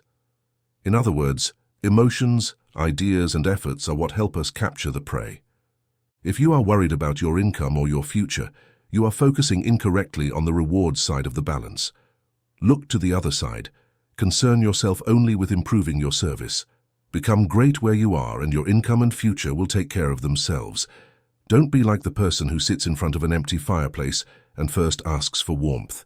The next time you are alone in a quiet place, contemplate your plot of land, that is your life, and start planting the seed that will give you an abundant harvest. William James wrote, "In comparison to what we should be, we are hardly more than half awake. Our fire is dead, our sources of vitality are controlled, for we use only a small part of our mental and physical resources." Thus, humanity generally lives well below its limits, possessing many faculties that it does not ordinarily use. Its energy barely reaches its full potential, and its behavior falls short of the optimum. Chapter 6. The Seed of Success. Let's discuss an infallible principle. It brings calm, quality, and richness to life. Integrity, like other great principles, is widely appreciated, but rarely truly practiced as a way of life. However, how much an upright person is valued for everything they say and do. When people hear the word integrity, they often think of someone with a stern and serious face who walks the right path. This is not the kind of integrity I'm referring to. I mean one with a sense of humor, understanding, kindness, and gentleness. One should never act out of convenience by saying things like, "Well, everyone does it. I guess it won't hurt if I do it too." It does hurt if it's wrong and if we know it's wrong. The seed of success is integrity, which consists of honesty and truth. Perhaps Shakespeare expressed it better than anyone in a famous line from Hamlet, where Polonius says, "And above all, to thine own self be true, and it must follow as the night the day, thou canst not then be false to any man." If our life motto is integrity, we will have what we need in times of trouble. Our dreams will be peaceful, and we will be respected wherever we go. During the Korean War, Chinese communists invaded an American flank and captured an American general who endured the worst treatment, brainwashing attempts, and interrogations for weeks. But he never surrendered. Eventually, he was told that if he did not answer their questions, he would be executed the next morning. That night, he wrote a letter to his wife, which he concluded with these words, "Tell Johnny that the word is integrity." They did not kill him, and he was later repatriated to the American forces. However, as he thought he was going to die, he only wished that his son would never forget that integrity is the most important thing.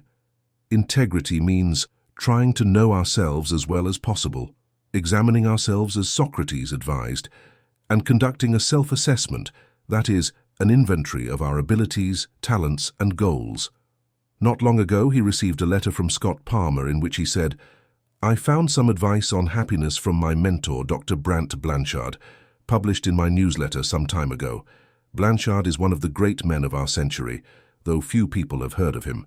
Last year, he celebrated his 93rd birthday with the publication of his latest book, Ford Reasonable Man, a biographical book on Marcus Aurelius, Joseph Ernest Renan, John Stuart Mill, and Henry. Appropriate for Blanchard, the key virtue leading to all others is reasonableness.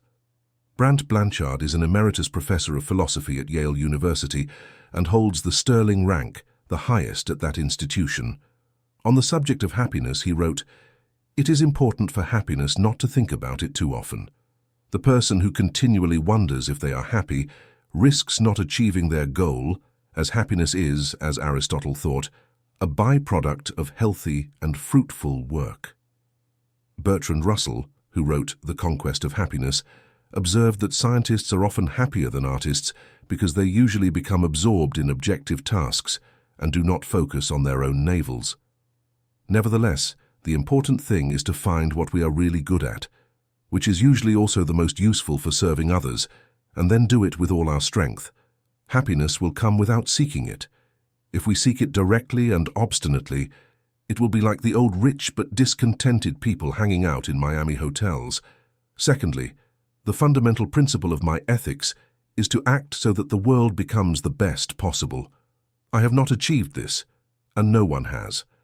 I do not agree with Dr. Blanchard. He made the world better, and so did many others.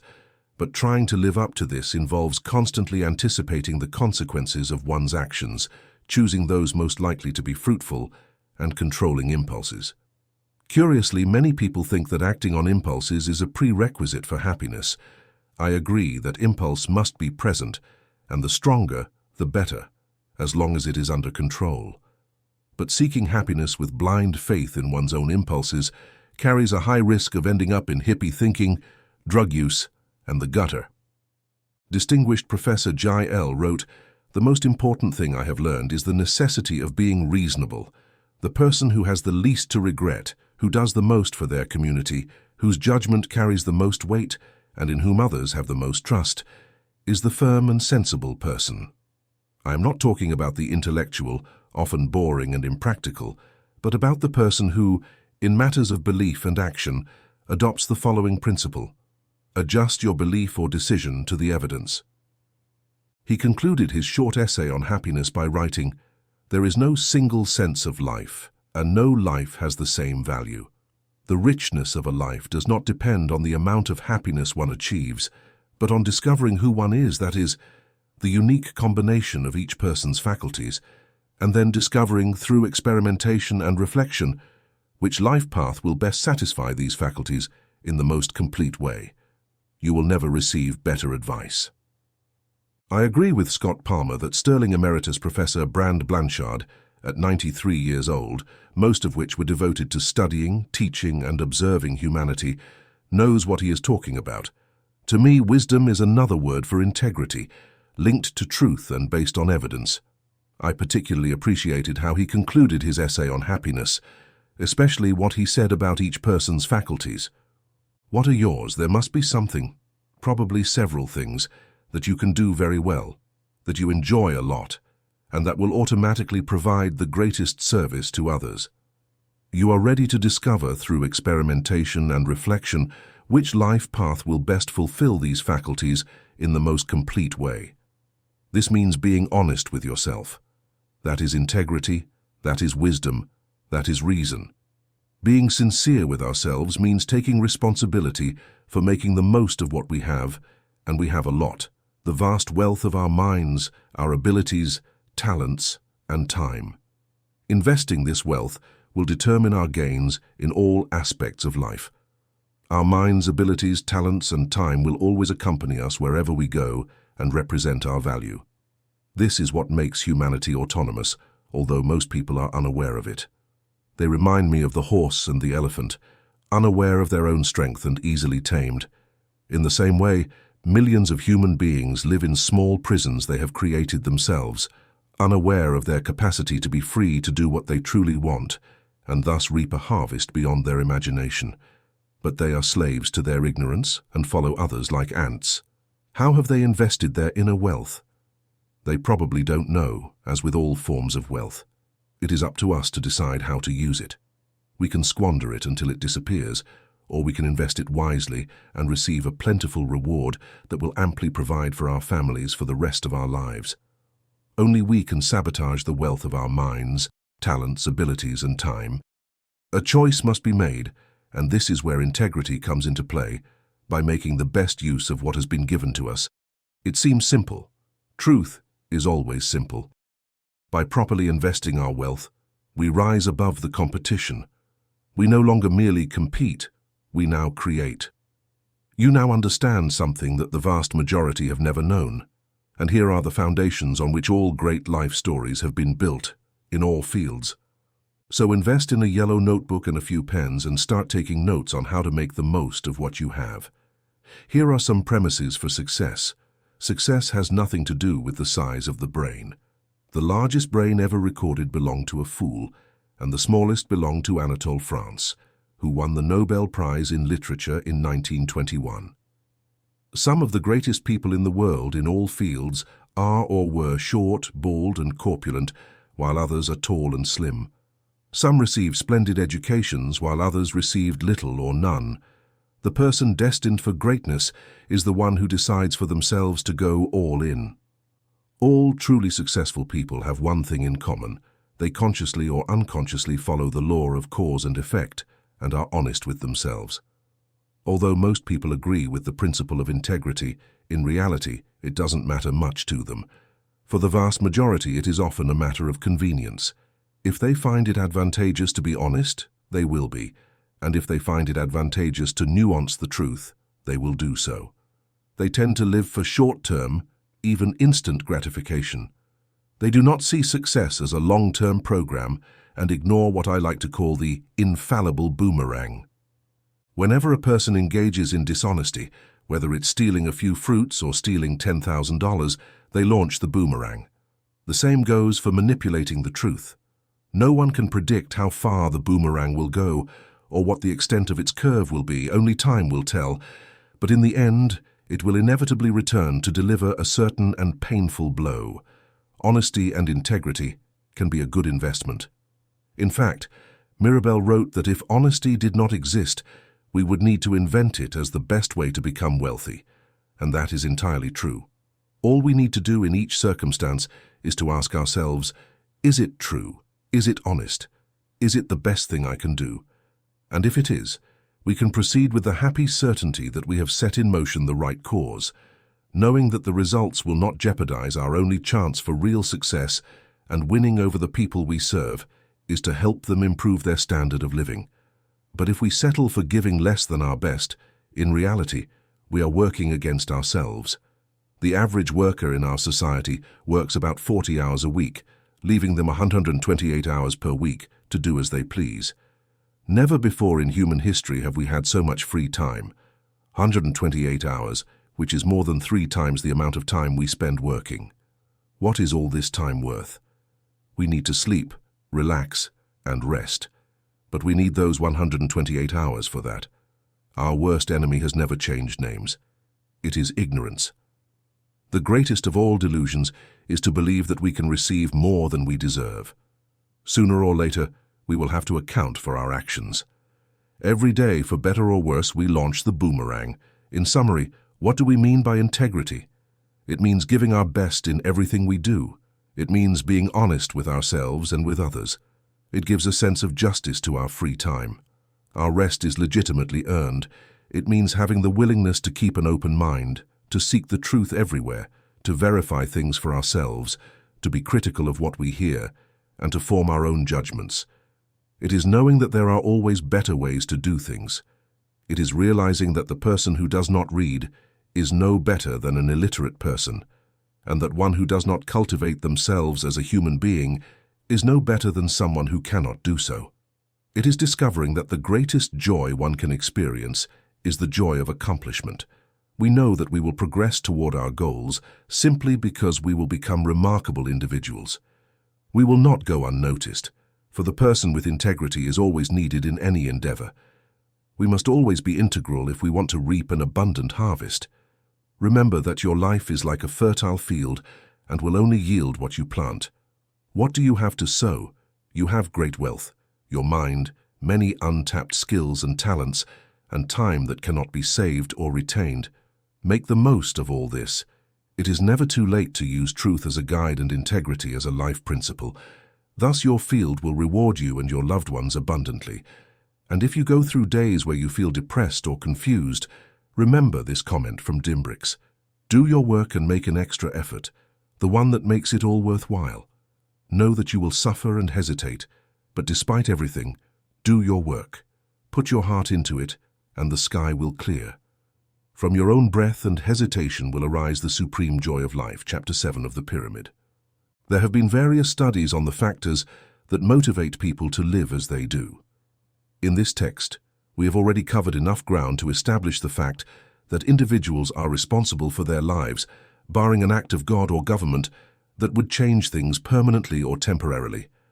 For example, many of my friends died during World War II when they were between 20 and 30 years old. Similarly, the lives of others have been irreparably altered by serious injuries or illnesses. But most of us have health, which is the natural tendency of all existence, and we have a whole life ahead of us. Sometimes, whether we believe it or not, this is a personal disadvantage.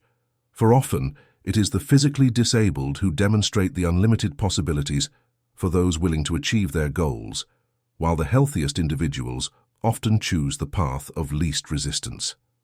I believe Bill Veeck, then owner of the Chicago White Sox, said, "I don't want a naturally talented athlete.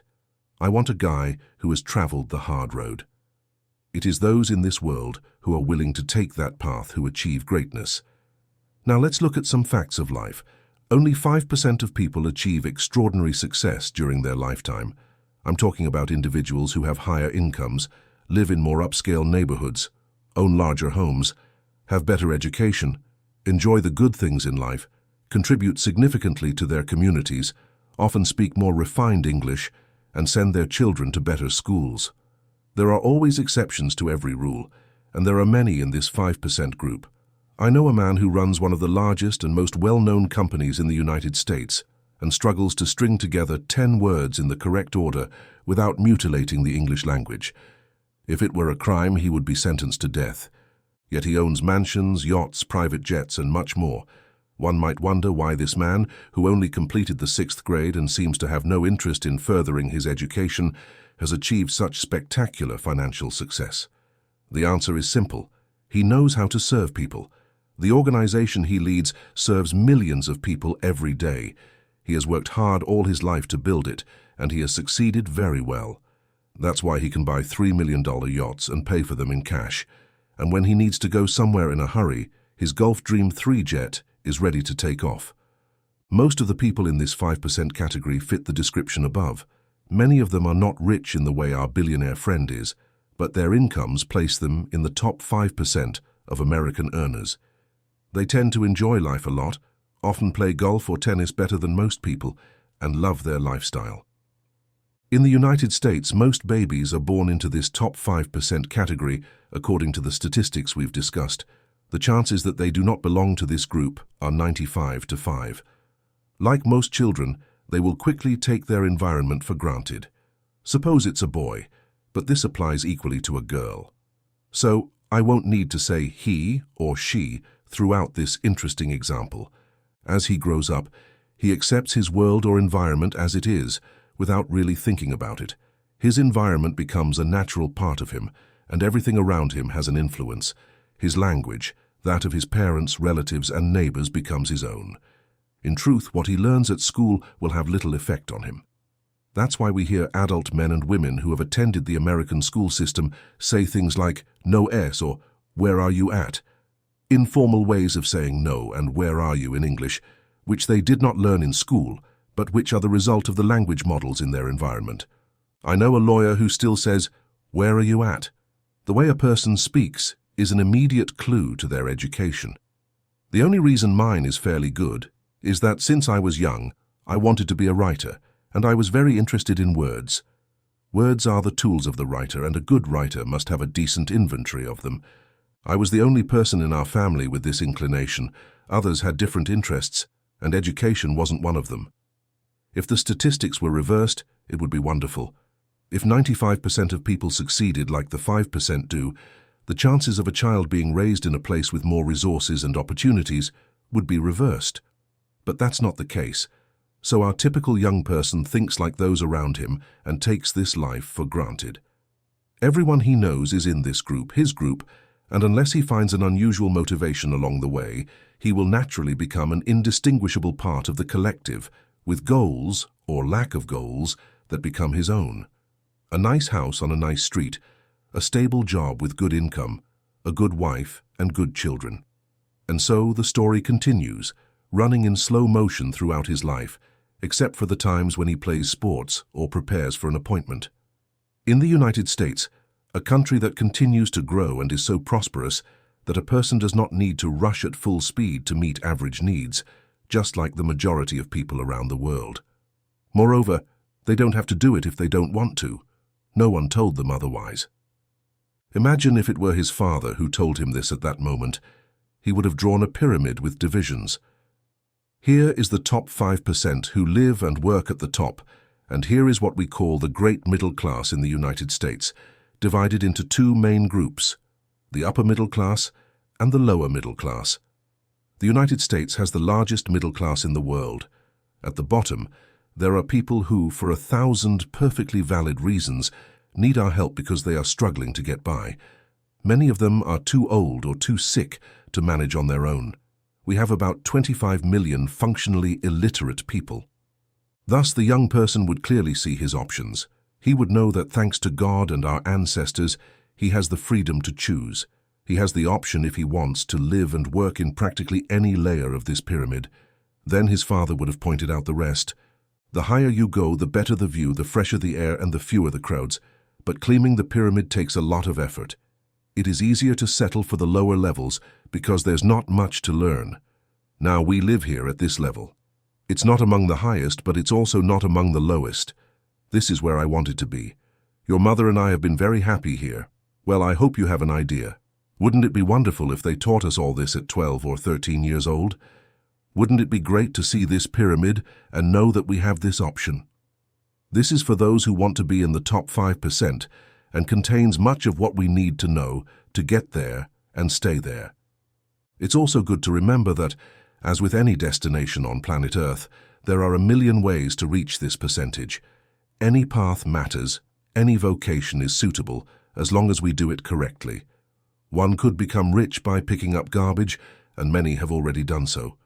It's a vital service to a community, but it must be done in a certain way. This young person, like many others due to their backgrounds and conditioning, falls into the statistics of average Americans because they live their lives in the most common way. But with the right motivation, they could become exceptional individuals, achieve remarkable things, and thus provide a much greater service to their community. What is the likelihood that they will ever come across Blanchet's advice on happiness? Do you know what it is and where it comes from? Will some of these young people have explored the depths of their potential for what exactly? Has your original genetic blueprint prepared you to do what you desire most? What brings you the most joy? Do you know that your reward will come based on the extent of your service to others? Do you know why some people charge $20,000 a week while others earn minimum wage?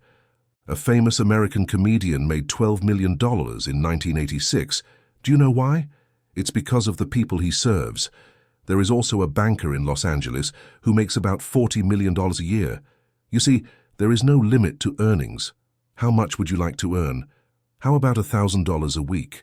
And double that, why not? Of course, that's not all there is to earn, but it would help pay off debts and provide an income that places you in the top 5% of the population. You'd be at the top of that pyramid where the sun shines the brightest. Unlike the lower levels, it's really nice up there. You could help others, make a greater contribution to society. You would become a philanthropist. What do you think? There's a discussion I'd like to have with young people. Some might say it would cause dissatisfaction, but I know that dissatisfaction is the greatest motivator of all, and it's behind all great human inventions such as clean water treatment, the use of electricity, sewage systems or supermarkets. A bit of dissatisfaction is good, especially when it concerns ourselves. The impact of the environment is immeasurable. The deepest desire of young people in school is to be loved by their peers and to be accepted and appreciated by them. Thus, they start imitating what other kids do, and everyone ends up acting the same way. They dress alike, talk alike, laugh at the same things even when it's not funny. At this critical age, they start following the followers, not the leaders. Even if it seems correct day to day, these wonderful and impressionable young people adapt to others. They never question if the people they follow are good role models, because what matters is belonging to the group. This is the subtle trap that nearly everyone falls into. If we don't escape this soon, it may be too late. Millions, no, billions of people will remain trapped forever. It's incredible how many adults never break free, and we still see them at 50 or 60 years old, trying to be just another member of the group. Do you remember what Willy Loman said in Arthur Miller's great work, Death of a Salesman? The most important thing is to be well liked. He never grew up. He never knew who he was. It's a modern tragedy. It's the story of the mob. When a person lacks their own identity, they search for it in a larger circle. That's why the idea of joining various types of groups is so appealing to people. Thus, we get a badge, a label that tells us who we are. That doesn't mean that successful men and women don't belong to organizations or groups. On the contrary, they are part of them and contribute to their organizations.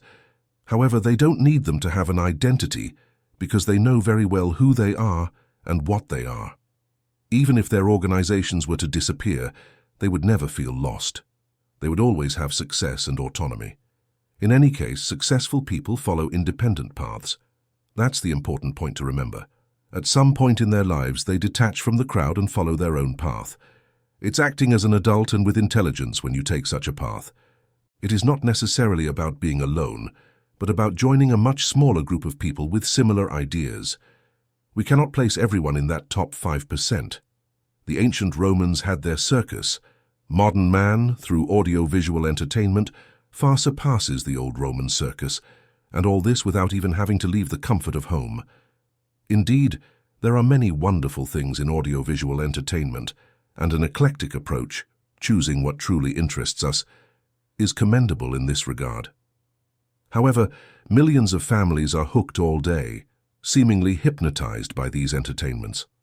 One wonders what they could achieve with just a fraction of that time. One of the best things about reaching this top 5% is that as you age, life does not have to become less interesting or more laborious. You can remain very active at 60 or 70 years old, or even beyond. Furthermore, it is pleasant and comfortable to age with all the benefits of life. You can spend winters in Florida or somewhere south of the equator, and summers in cooler or tropical climates. Indeed, you can enjoy all the perks of a good life, but perhaps the most important thing of all is being able to say, I've given my best, and I'm not finished yet. This vacation on Earth has been a wonderful experience for me, and I have greatly enjoyed it. Now, let's see what I can do with what tomorrow holds. It is almost never too late, for with a worthwhile goal and the motivation to reach the higher levels of the pyramid, a person can travel much farther in a few years than they might have in a lifetime. Like most writers, when I revisit something I wrote 10 years ago, I see ways to improve it. At the time, I did not recognize those possibilities, but now I do. This means I have progressed in my craft, that I am more capable than I was 10 years ago, and that I am worth more today. If I maintain this pace, in 10 years, I will be much better. Chapter 8. How much are you worth? Before the atomic age, chemistry teachers used to say that a person's value, from a strictly chemical standpoint, was about $32 on the market. In recent years, this opinion has undergone a surprising change.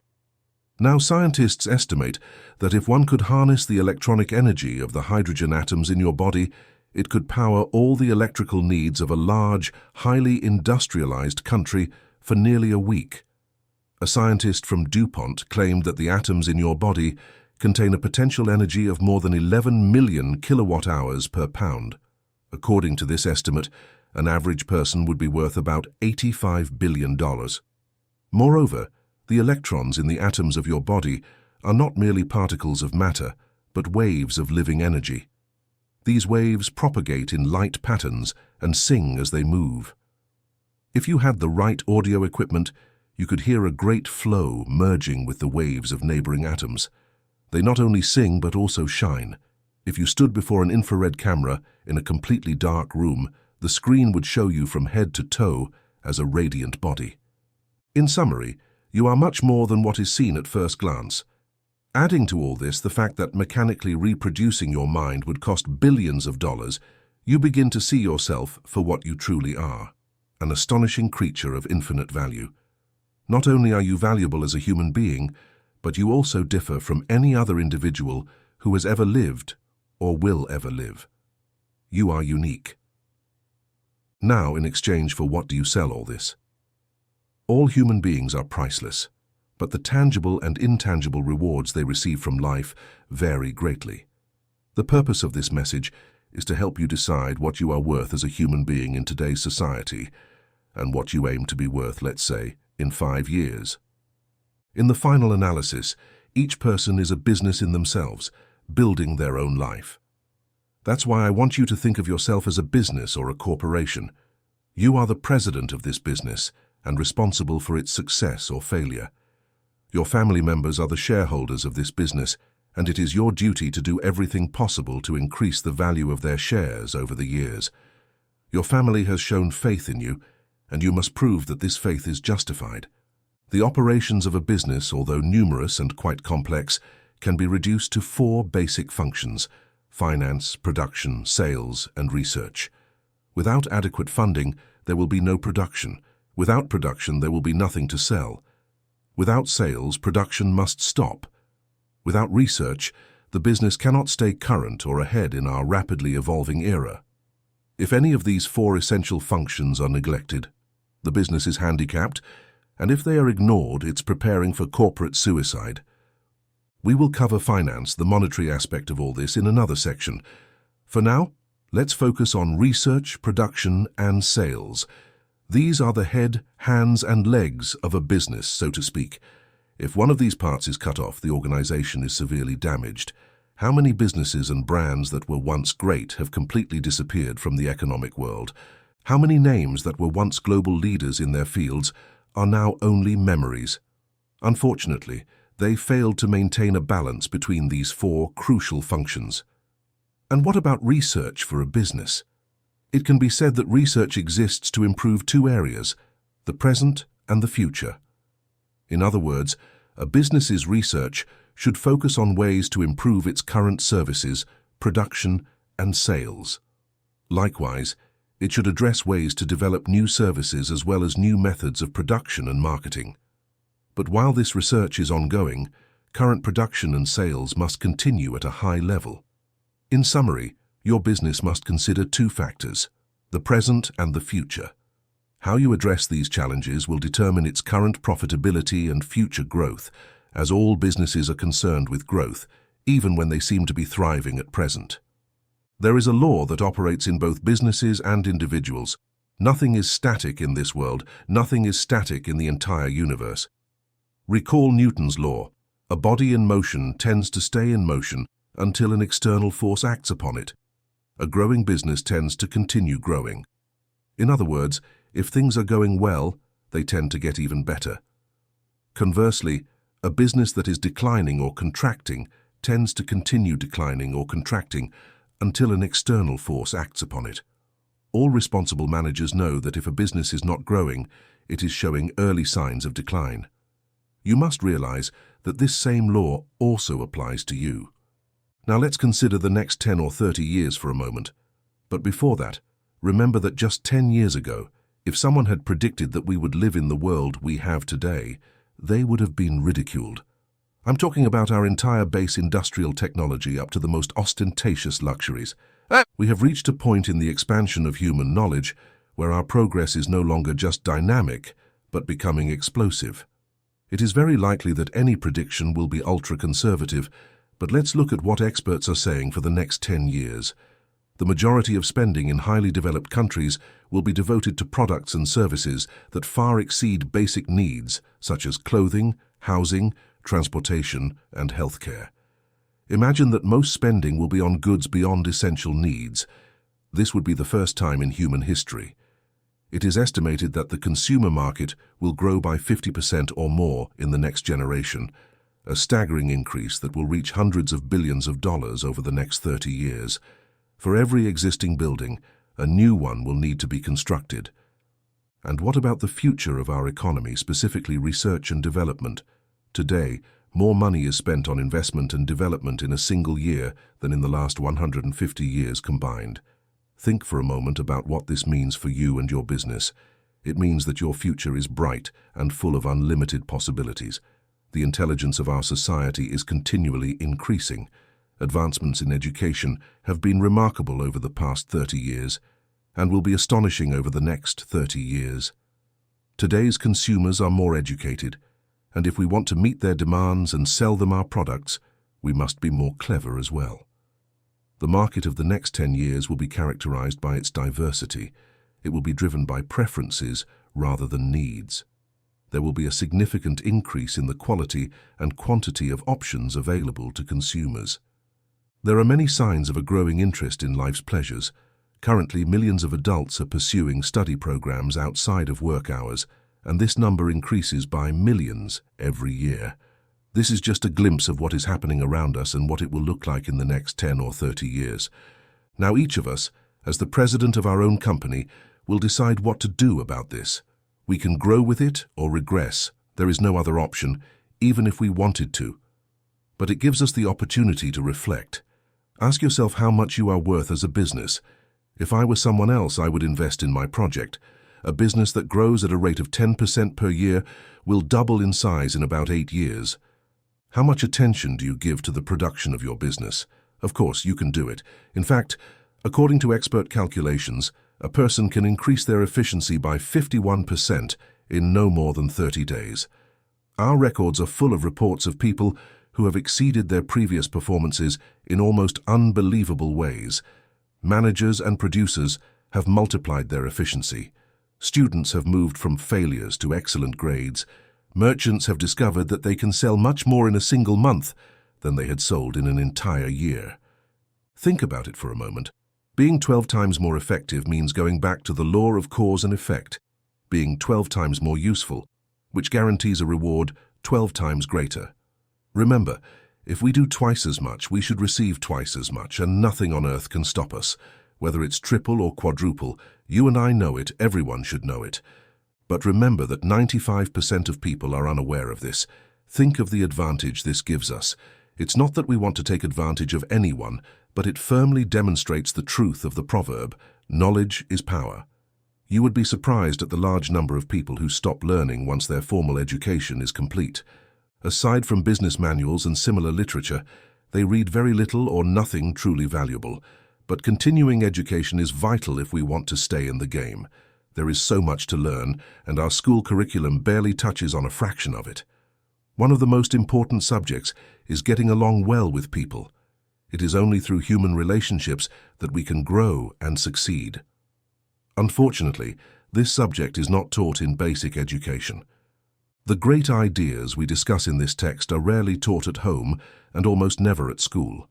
It is true that knowledge is power. It also manifests itself on our face and in our speech. It helps us educate our children and get along better with our neighbors and colleagues. Perhaps knowledge is the greatest driver in the world. By learning, our horizons expand, and we realize that there is much more to be done and more time to do it.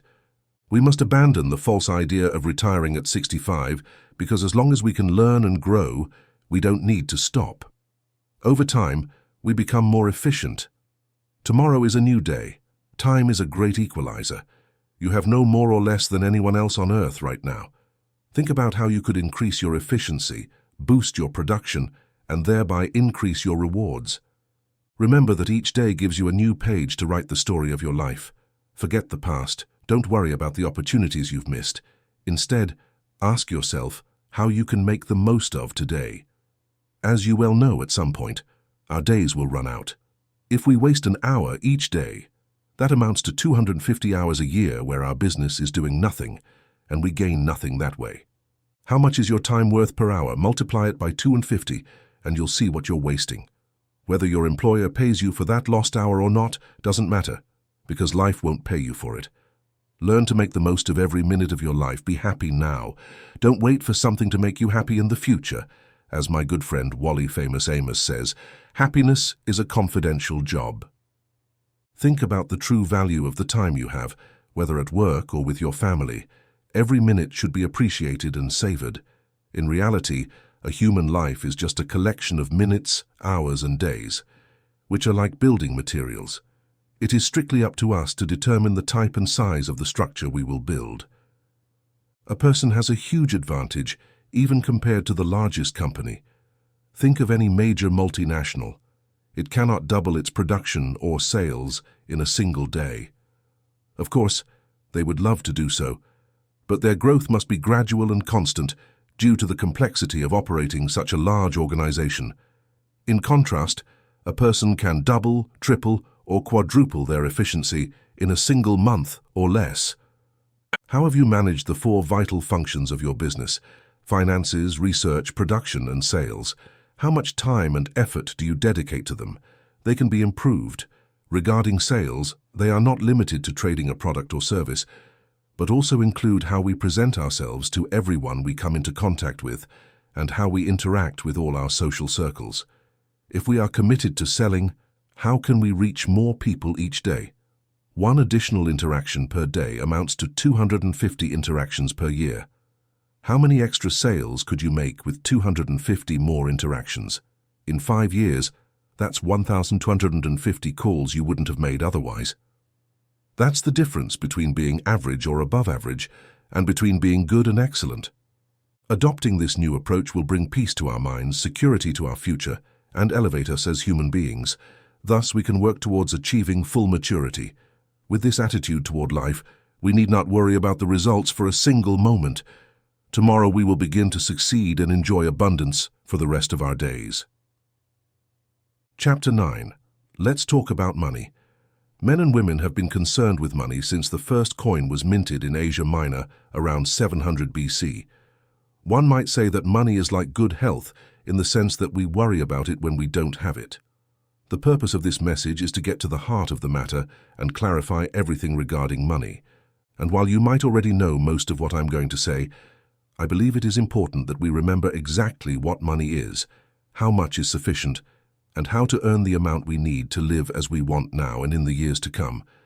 To start, let's put an end once and for all to the myth that money is bad or unimportant. On the contrary, it is as crucial as the food you buy, the clothes you wear, the education you receive, and the debts you pay. Money is essential for anyone living in a civilized society. It is absurd to say that it is less important than other things. Nothing can replace money in the areas where it operates. There is no doubt about that. If you ask what money is, the answer is that it is the fruit of our production, what we receive in exchange for our services as individuals, and which we can then use to obtain the production and services of others. Often we can measure the extent of our production and services simply by observing how much money we receive in return. You will hear people say that money doesn't bring happiness, but earning and possessing money has brought much more happiness than poverty. Money helps to have a warm home and healthy children, to buy birthday gifts, to finance college education or a trip abroad, and to make charitable contributions. I'm not saying that accumulating great wealth is important. What I mean is that money is important because it is the only fully negotiable reward and because it can be used by almost everyone. Think of it this way. A diamond is more valuable than a lump of coal. However, a diamond was once coal, and just as coal can transform into one of the most precious gems, a human being can exponentially increase their value to the world. Try to remember this formula. The amount of money we receive will always be directly related to the demand for what we do, our attitude toward it, and the difficulty of replacing us in our economy. A highly skilled individual is worth more money than someone who is not and could be easily replaced. This does not mean that one person is better or more important than another. Remember that in this message, we are talking solely about money, nothing else. A janitor as a human being is as important as a neurosurgeon, but the amount of money they generate will be measured according to the formula mentioned above. Let's repeat. The amount of money we receive will always be directly related to the demand for what we do, our attitude toward it, and the difficulty of replacing us. In just a few weeks, a person can be trained to clean and maintain a building, and replacing them is not difficult. In contrast, a neurosurgeon spends many years learning their trade, often with great personal sacrifice and extremely high costs, and it is not easy to replace them. As a result, a neurosurgeon can earn in 1 hour as much as a janitor earns in an entire year. These are extreme cases used to illustrate the relationship between supply and demand, as well as qualification and dispensability, and that is how it should be. There are few limits for a person within their business, but their earnings will be exactly proportional to this formula. That's why the idea of wanting something for nothing is ridiculous and won't work. In a year, a top jockey will earn a lot of money, representing about 10% of the earnings of the horse owners they ride for. One might say that horse riding isn't a very useful profession, but the demand is there. The same applies to a media star. Their earnings will reflect exactly the demand for what they do. That's why it's so important to prepare for life. As we've said before, luck happens when preparation meets opportunity, and a great opportunity will only highlight the unqualified. Opportunities are everywhere. Our ability to see them largely depends on our preparation. Now, what is your situation in this regard? You'd be shocked to see how many people want more money, but are not willing to invest the time and effort to qualify for it. As long as that doesn't happen, they will have no way of earning it. It's like someone who wants a great figure, but doesn't want to improve their diet. For 9/10 of the world's population, the average American is already wealthy, as they have a higher standard of living than most people in other countries. Our average citizens often have almost everything the richest have, but on a smaller scale. A house, 1 or 2 cars, appliances, a savings account, and more modest debts. Their food is just as good and abundant, their beds as comfortable, their homes of similar quality, and in winter they have exactly the same weather and freedom, perhaps more, and their life expectancy is also high. Now, how much do you want? How much money do you need to live as you wish and achieve your goals? Most people think they want more than they need and settle for much less than they could earn, but the world will pay you what you deserve, not a cent more. Remember the old saying, "I bargained with life for a penny, and life wouldn't pay more." Well, that's how it is. We won't get what we want simply because we want it desperately, but only what we truly earn. If you don't like your current income, you need to find ways to improve your service, which must come from your mind, skills, and energy. A strong person cannot make a weak person strong, but a weak person can become strong by following a specific course of action for a sufficient amount of time. And of course, a person who is already strong can become even stronger. Those who refuse to do more than what they are paid for rarely earn more than what they currently make. You may have heard someone say, "Why should I put in extra effort for the money I'm being paid?" It is this attitude, more than anything else, that keeps people with low incomes. They do not understand that only their growth in personal value will bring them the increase they are seeking. If we remain stagnant in our work, as millions do, we will never experience the reward, joy, personal satisfaction, and inner peace that come with exceptional achievements. Now, we need to take 2 distinct steps. First, we must decide exactly how much money we want. In reality, the second step is to forget about money and focus on improving what we do. It is only when we achieve the necessary attitude to naturally obtain the income we seek that we will be fully qualified for the amount of money we have decided to earn. Soon we will earn that money, and will also find that with our new skills, the work won't be harder. It might even be easier than what we are currently doing for the money we earn. Ask yourself, how much money am I willing to earn considering the formula? In reality, there are 3 amounts of money a person should consider. 1. The annual income they wish to earn now or in the near future. 2. The amount of money they want to invest or have in their savings account. And 3. The amount of money needed for retirement, whether they are active or not. Most people make the grave mistake of not assigning a figure to these amounts. If you assign an amount to each of the three and write it down on a note so you can review it from time to time, you will automatically place yourself among the top 5% of people with a future financial plan, a roadmap for their financial achievements, and you will know where you are going. And if you take it seriously, you will succeed. The problem with people is not that they can't achieve their goals. They can. The problem is that they don't set goals, leaving their future to chance, only to discover sooner or later, to their great regret, that it doesn't work and that they missed the boat. It is estimated that only 5% of people decide how much money they will earn and develop themselves to achieve it. They take their lives, fortunes, and futures into their own hands and reach their goals in due time. You can also do this and start now. Regarding money, there are two types of people: the majority who scale down their desires to fit their income, and the free-spirited minority who make their income fit their desires. Which is better for you? You decide. Benjamin Franklin gave us the secret to wealth. He said that the path to it involves either increasing our means or decreasing our desires. Either way is effective, but the fastest path to wealth is to do both at the same time. When you write down the annual income you want to earn, you will know without a doubt if it is regular or above average for the work you do. It is likely that the amount you aim for is above average, which is perfectly fine. Now ask yourself who in your field is currently earning that much money. If you know, you will have a good idea of what you need to do to achieve it. This is how people move from ordinary ranks to high authority positions with a corresponding increase in their income. I cannot know which field you work in, but whatever the field, it certainly needs emerging new leaders in the coming years. Everything is developing, and with the expansion of scope, the most pressing need is to find that dedicated person capable of learning to lead in their field.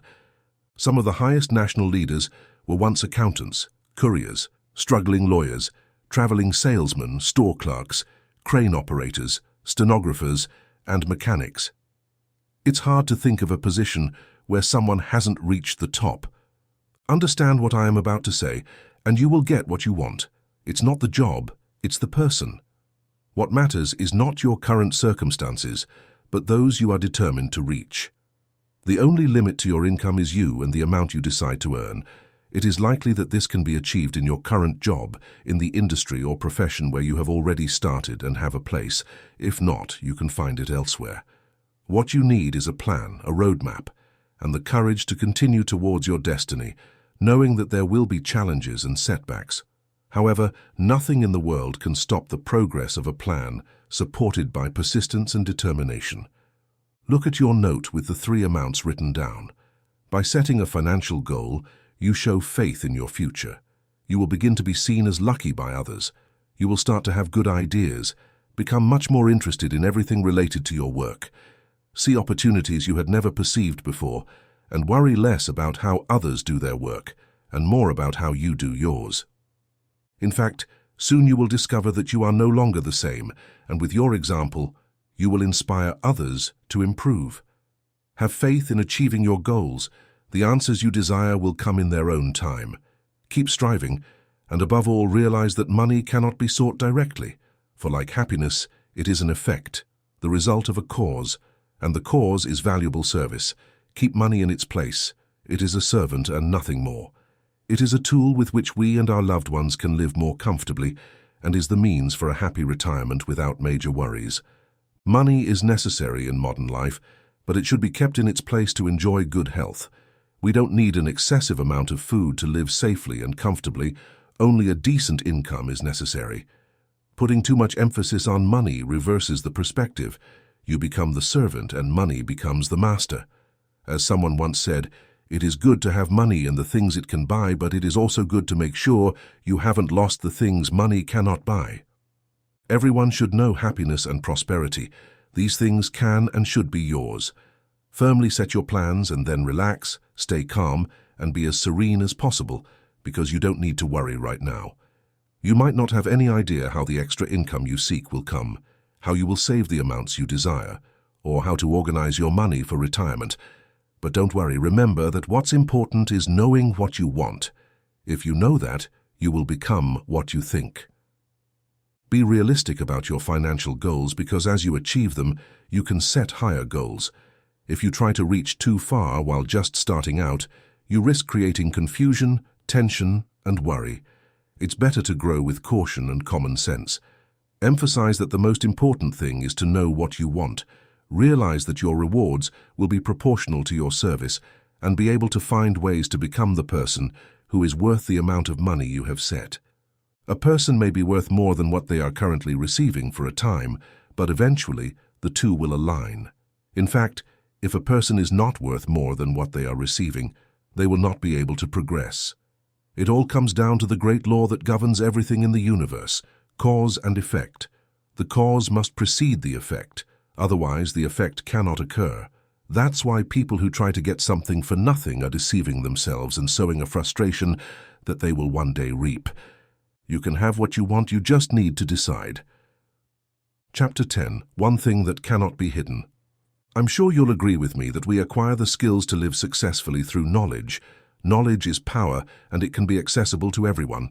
The degree of ignorance of a person will determine their place in the world. We are all born ignorant, and for a time, we will live in ignorance. But remember this, those who remain in ignorance can only blame themselves. In our society, an illiterate person is at the lowest level of our collective. Starting from this baseline, let's think of society again as a pyramid. We know that the vast majority of people are at the base, in the lower levels of the pyramid. As we ascend, the levels become more restricted, and at the top are the most brilliant people in the world. Perhaps we don't have the natural talent to reach the top, although with a lot of effort, it might be possible.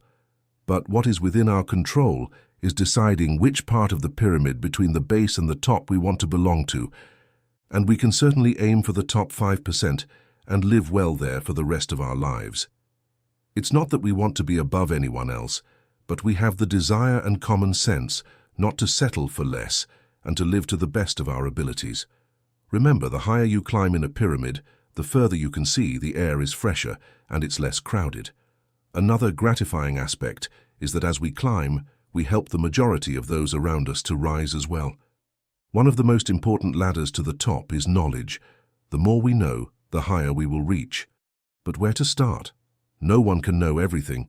In fact, our body of knowledge grows too quickly for anyone to keep up with. It's like entering the Library of Congress with its millions of volumes and trying to read them all. Even if we lived 1,000 years, we wouldn't be able to accomplish it. Fortunately, we have the answer. A person should start by studying their language, then study their field of interest. These two steps, in this order, can lead us to the top of the pyramid. First, the language. Our ability to use it determines our place in the social pyramid and will largely control the amount of money we earn throughout our lives. A person might dress fashionably and be very attractive. That's all well and good, but as soon as they open their mouth and start speaking, the world proclaims their level in the pyramid. George Bernard Shaw's work, Pygmalion, which was later adapted into the musical My Fair Lady, is an extreme example of what I'm talking about.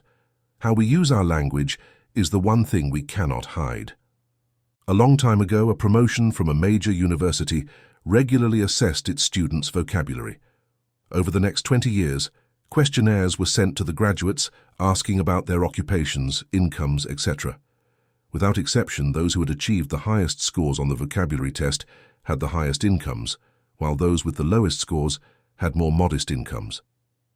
The magazine Reader's Digest, also known as Selections, published an article by Blake Clark titled, "Words Can Make You Wonderful."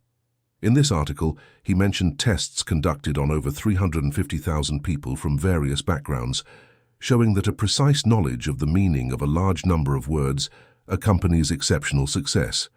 Clark also referenced the work of scientist Johnson O'Connor in this area, sharing O'Connor's discovery on the importance of vocabulary. Tests were conducted on executive and supervisory staff from 39 major factories, and the results showed that all evaluated individuals had a high level of basic leadership skills. However, the differences in their vocabulary scores were clear and striking. Presidents and vice presidents averaged 236 out of a possible 272 points, directors 168, supervisors 140, foremen 114, and factory chiefs 86. In almost every case, vocabulary was related to executive level and income. Blake Clark continued with an encouraging fact: when we master one word, we find that we have added several others.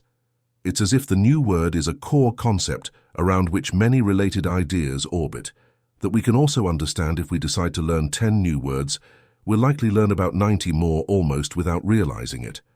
Understanding our language is key to studying and learning everything else.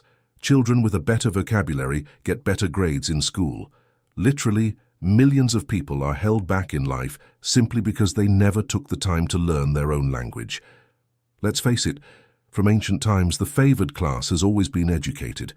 They can instantly show who they are anywhere simply by saying a few words. Our language, more than anything else, determines the extent of our knowledge. Look at the vast warehouse of knowledge that has a name, a label. These names, these words, make up the language. The more words we know and can use correctly, the more knowledge we will have. In this certainty, a person's knowledge and vocabulary go hand in hand. It is almost impossible for one to be greater than the other. Get books that help you improve your vocabulary. They will be very valuable additions to your library and will greatly aid your career. In addition to vocabulary, effective use of language is important. This involves learning the parts of speech, what they mean, and how they should be used to build sentences. Your use of language is also a reflection of your current knowledge. At this very moment, evaluate your level of knowledge of your language. Would you say it is excellent, good, average, or poor? If you consider it excellent, you are in the top 0.1% of the population. If you said good, you are in the top 5%. If you described it as average, get a good grammar book and study it. And if you rated it as poor, enroll in a course to benefit from a teacher's guidance. If you have children, teach them the importance of knowing their language and the importance of languages in general. It is well known that English is one of the most spoken languages on the planet. English and American literature, from Chaucer to Eliot, from Shakespeare to Hemingway, is among the richest and most extensive in the world. So if you are motivated to study English, you will immerse yourself in a vast and highly interesting world. If you think you don't have time for it, listen to what Louise Short says. We need to find 15 minutes a day to read. The only requirement is to have the will. With it, you can find those minutes, no matter how busy your day is. By doing this, you could read half a book a week, 2 books a month, 20 books a year, and 1,000 books in a lifetime. It's an easy way to become a good reader. Now let's talk about our second area of study, our main interest. Everyone has one, and reading in that field can be profitable, although we should also read for pleasure. Once we start improving our knowledge of our language, we should begin a systematic study of the field that interests us the most and helps us achieve our goal quickly. Recently, I received a letter from a woman who said her greatest desire was to write poetry. Her phone number was at the top of the letter, so I called her and asked how long she had been studying the art and publishing her works. She told me she had never written a single book of poetry and had never studied it. I mention this because it happens often. People say they want to do something, but when asked about it, they immediately realize that it is only a weak desire and not a real and important goal for them. If we are interested in sailing, we will learn about nautical science, we will have books on the subject, on sea stories, works by Joseph Conrad, and we will even know about bilge pumps, how to tie knots with thick ropes, and what type of boat we would like to have. I know this because I do all this too. I have a wonderful collection of English books, including dictionaries, syntax manuals, and masterpieces of Anglo-Saxon novels and poetry. Most languages have fewer than 200,000 words. English has over 600,000 and continues to grow every day. None of us can learn them all, although English teachers come close. Our ability to translate our thoughts and ideas into words powerfully and effectively is closely related to our success in business or any other organization. In addition to the language, we should have a good practical knowledge of history, especially the history of our own country and human freedom. For example, Millions of Americans know how fortunate they are to be able to openly criticize their government, to confront public officials, and even to call a lawyer of their choice in case of arrest and be tried by a jury. You know that to this day there is no record of a verdict of innocence in a Soviet court. If you go on trial in the Soviet Union, believe me, they will declare you guilty and you will go to prison, to a forced labor camp. In hundreds of countries you could be sent to a torture chamber with no possibility of appeal. A few years ago, my wife and I spoke with a couple from South Africa, and they said to us with great emotion, "My God, when the plane lands in the United States, you can feel the freedom." Most Americans, whether you believe it or not, know nothing about the idea of personal freedom, its difficulty to attain, or its value. They also have no notion of their opportunities. I believe a good personal library is essential and should contain quality books and records. By the way, audio programs are the greatest innovation in learning since the invention of the printing press, as they require minimal effort but are highly effective. Listening to the human voice is one of the most natural ways to learn. While a book is often read only once, audio programs can be listened to over and over again very easily, even while getting dressed, driving, or eating. Now back to the topic. Those who lack a good library suffer from a serious disadvantage. In the United States, they don't even build shelves in homes unless specified by an architect. This results in a great loss of pleasure and joy from learning what we want to learn. Books and audio programs are not an expense, but an investment. For what we know, it is the best investment in the world, offering disproportionate dividends relative to their cost, not only in pleasure and knowledge, but potentially in money as well.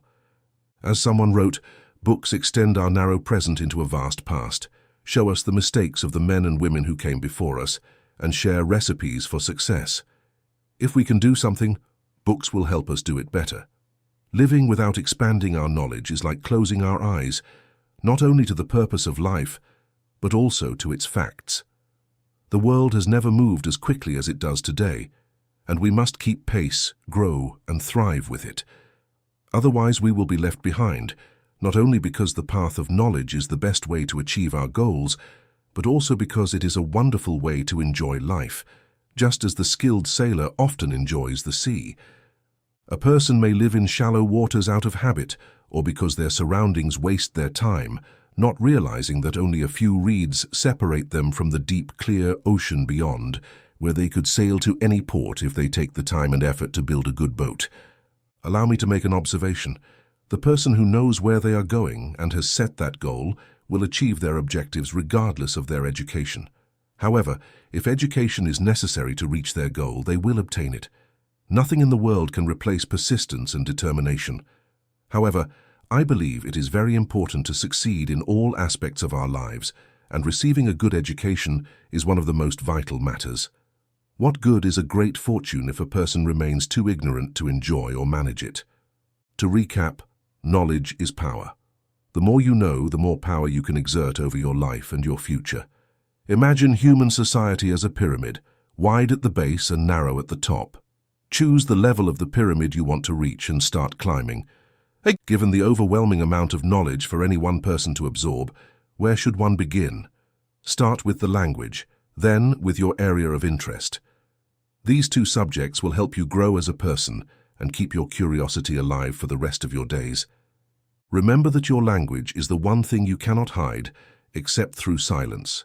Refine it, learn new words, and study your language until your ability to use it and the extent of your vocabulary are beneficial in all aspects of your life, including economically.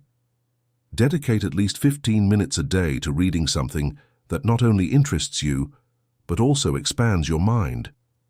Bear in mind that a mind that is constantly enriched with new ideas will never return to its original dimensions. It is estimated that the average person learns only 5 words per year. This is not enough for today's world. You should add those 5 words to your vocabulary each week. Classic literature and general knowledge texts can help you in this regard. Chapter 11.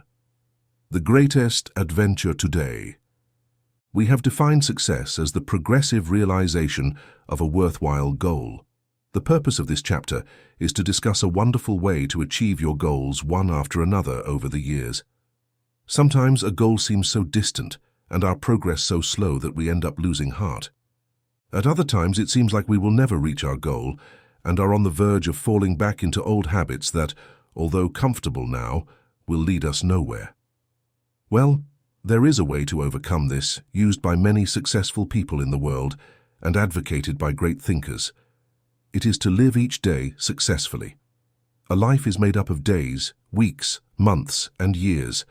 Let's reduce it to a single day, and then to each task of that day. Similarly, a successful life is a series of successful days. It will take many sunsets to reach your goal, so if you want to achieve it as quickly as possible, every day counts. Think of days as bricks with which you build the tower of your life. Just as a mason can lay only one brick at a time, you can live only one day at a time. It is the way these bricks are laid that will determine the beauty and strength of your tower. If each brick is correctly laid, the tower will be magnificent. If they are unevenly placed, the tower may fall into ruin. Now, this might seem like a very simple way of viewing things, but it serves to clarify my point of view and is a good and logical way to see human life. Very well then, let us take each day as it comes, from waking to sleeping, with our goal in mind as often as possible.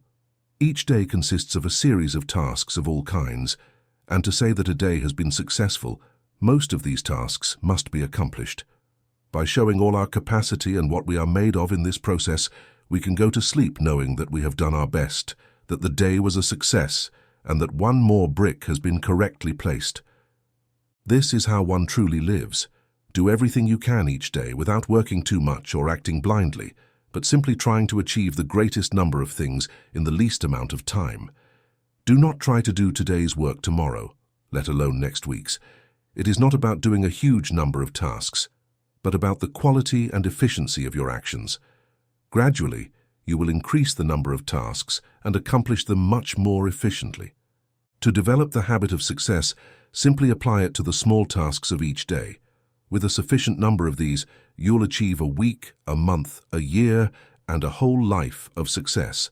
That's why I say success is not a matter of luck.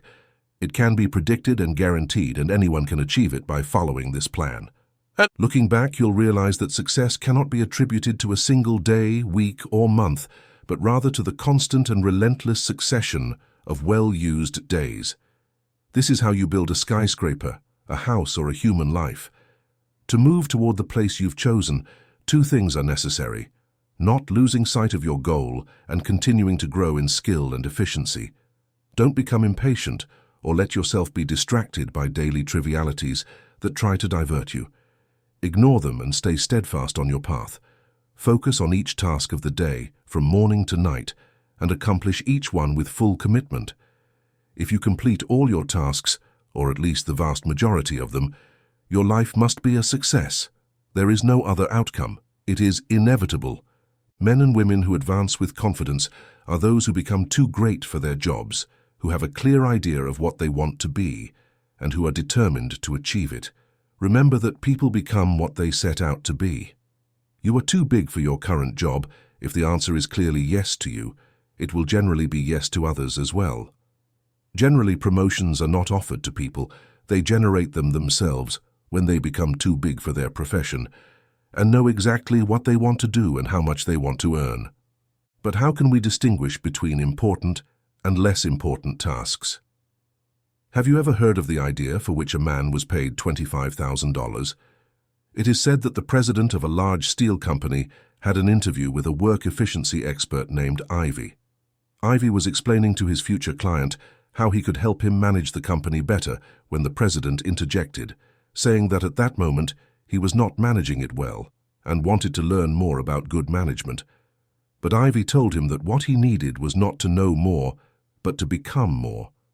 The president asked him to show him how to do that and promised to pay whatever he asked within reasonable limits. Ivy said that in 20 minutes he could give him something that would increase his efficiency by at least 50%. He then handed the executive a blank sheet of paper and asked him to write down the 6 most important things he should do tomorrow. The man thought for 3 or 4 minutes and followed the instructions. Ivy then added, Now, rank them in order of importance to you and to the company. This took him another 3 to 5 minutes. Then Ivy spoke again. Now put the paper in your pocket and tomorrow morning, take it out and look at the first item. Don't look at the others, just the number 1, and start working on it. Try to complete it entirely. Then do the same with item number 2, then number 3, and so on until the end of your workday. Don't worry if you only complete 1 or 2 items on your list. The others can wait. If you can't finish them all with this method, you probably wouldn't have been able to do it with any other method. And without a method at all, it would have likely taken 10 times longer, and they might not have been completed in the order of importance. Do this every workday, and once you are convinced of its effectiveness, have your employees try it. Take as much time as you need, then send me a check for the amount you believe the idea is worth. The interview lasted no more than half an hour, and the story goes that after a few weeks, the company president sent Ivy a check for $25,000 with a letter stating that the idea was the most financially profitable he had ever learned. It is said that this method greatly contributed to transforming what was then a little-known steel company into one of the world's largest steel producers. For the next 7 days, try the $25,000 idea in your life. Tonight, write down on paper the 6 most important things you need to do and number them in order of importance. Tomorrow morning, start with item number 1 and continue until you have completed it successfully. Then move on to item number 2 and so on. Once you have completed all 6, take another sheet and start the process again.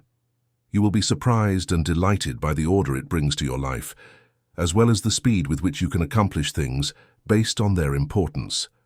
This method is simple, but extremely effective.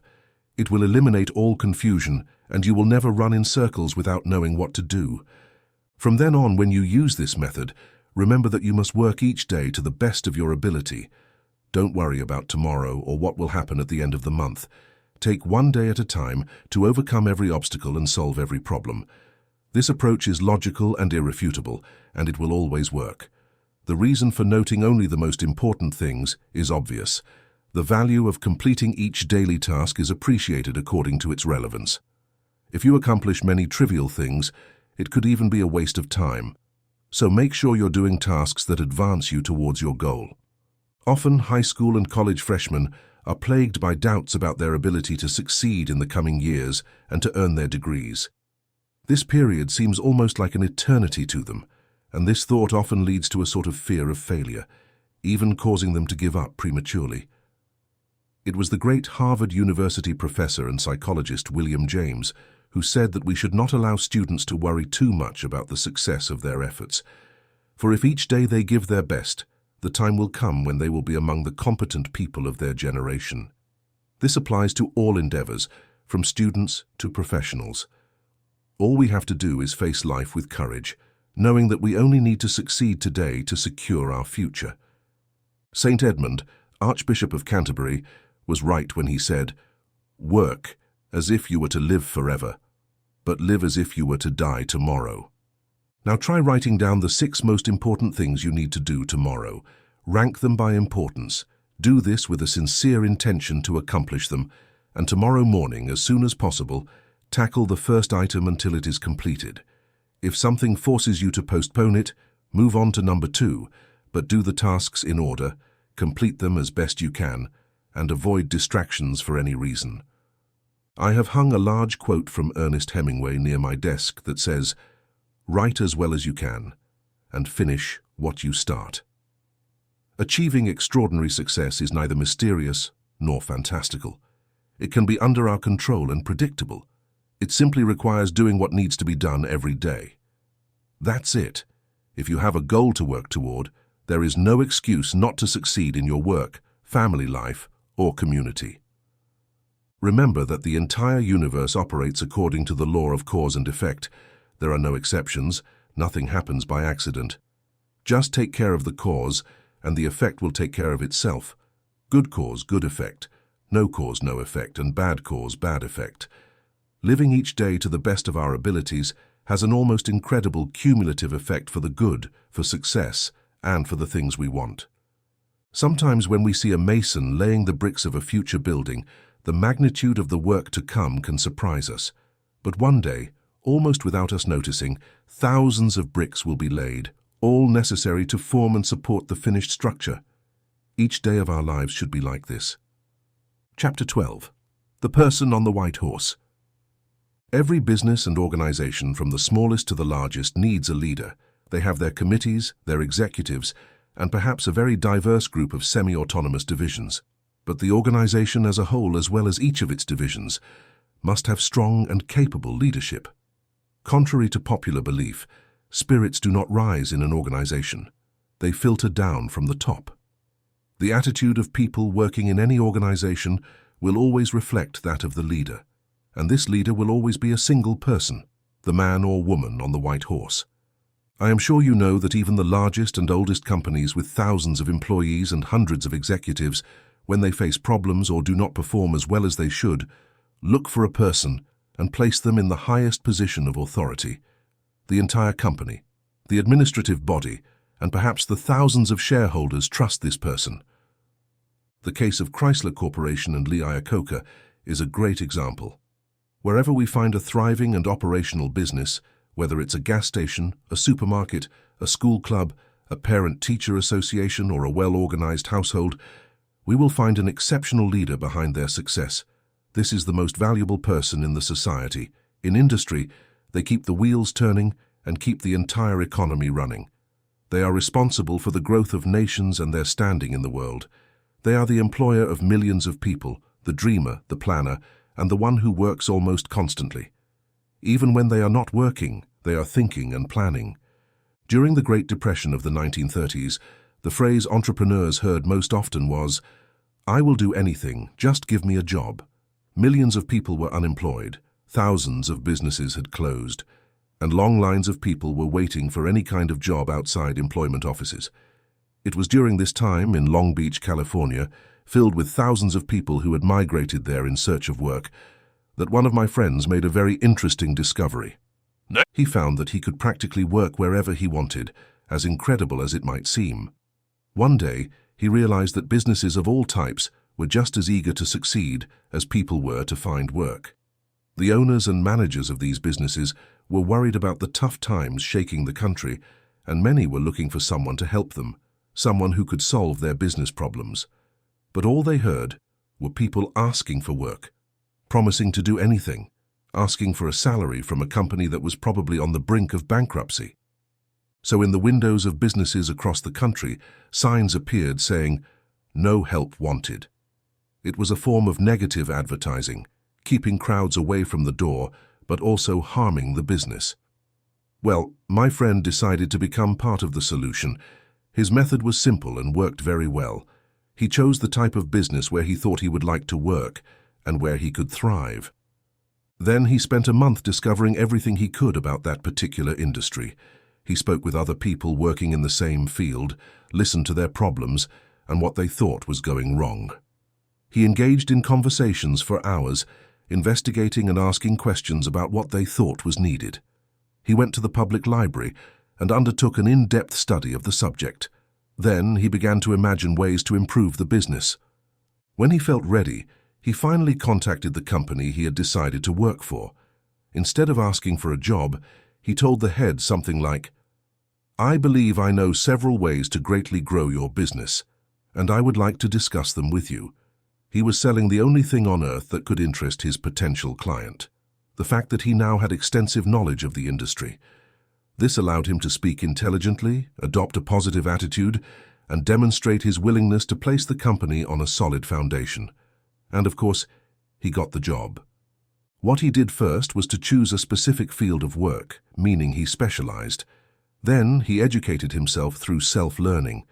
Next, he decided that this was his future, and finally, he demonstrated his value. The jack of all trades and master of none, meaning the person skilled in many things but not an expert in any, was the person who suffered the most during the Depression. In contrast, those who knew what they were doing and where they were going weathered those years like a great ship riding out the storm. It wasn't as easy as it could have been, but the journey was a success, as thousands of businesses thrived during the Depression. The best way to achieve lifelong stability is to excel in a specific field of work. Look at it this way. Regardless of economic ups and downs, the industry to which that field belongs will continue to operate.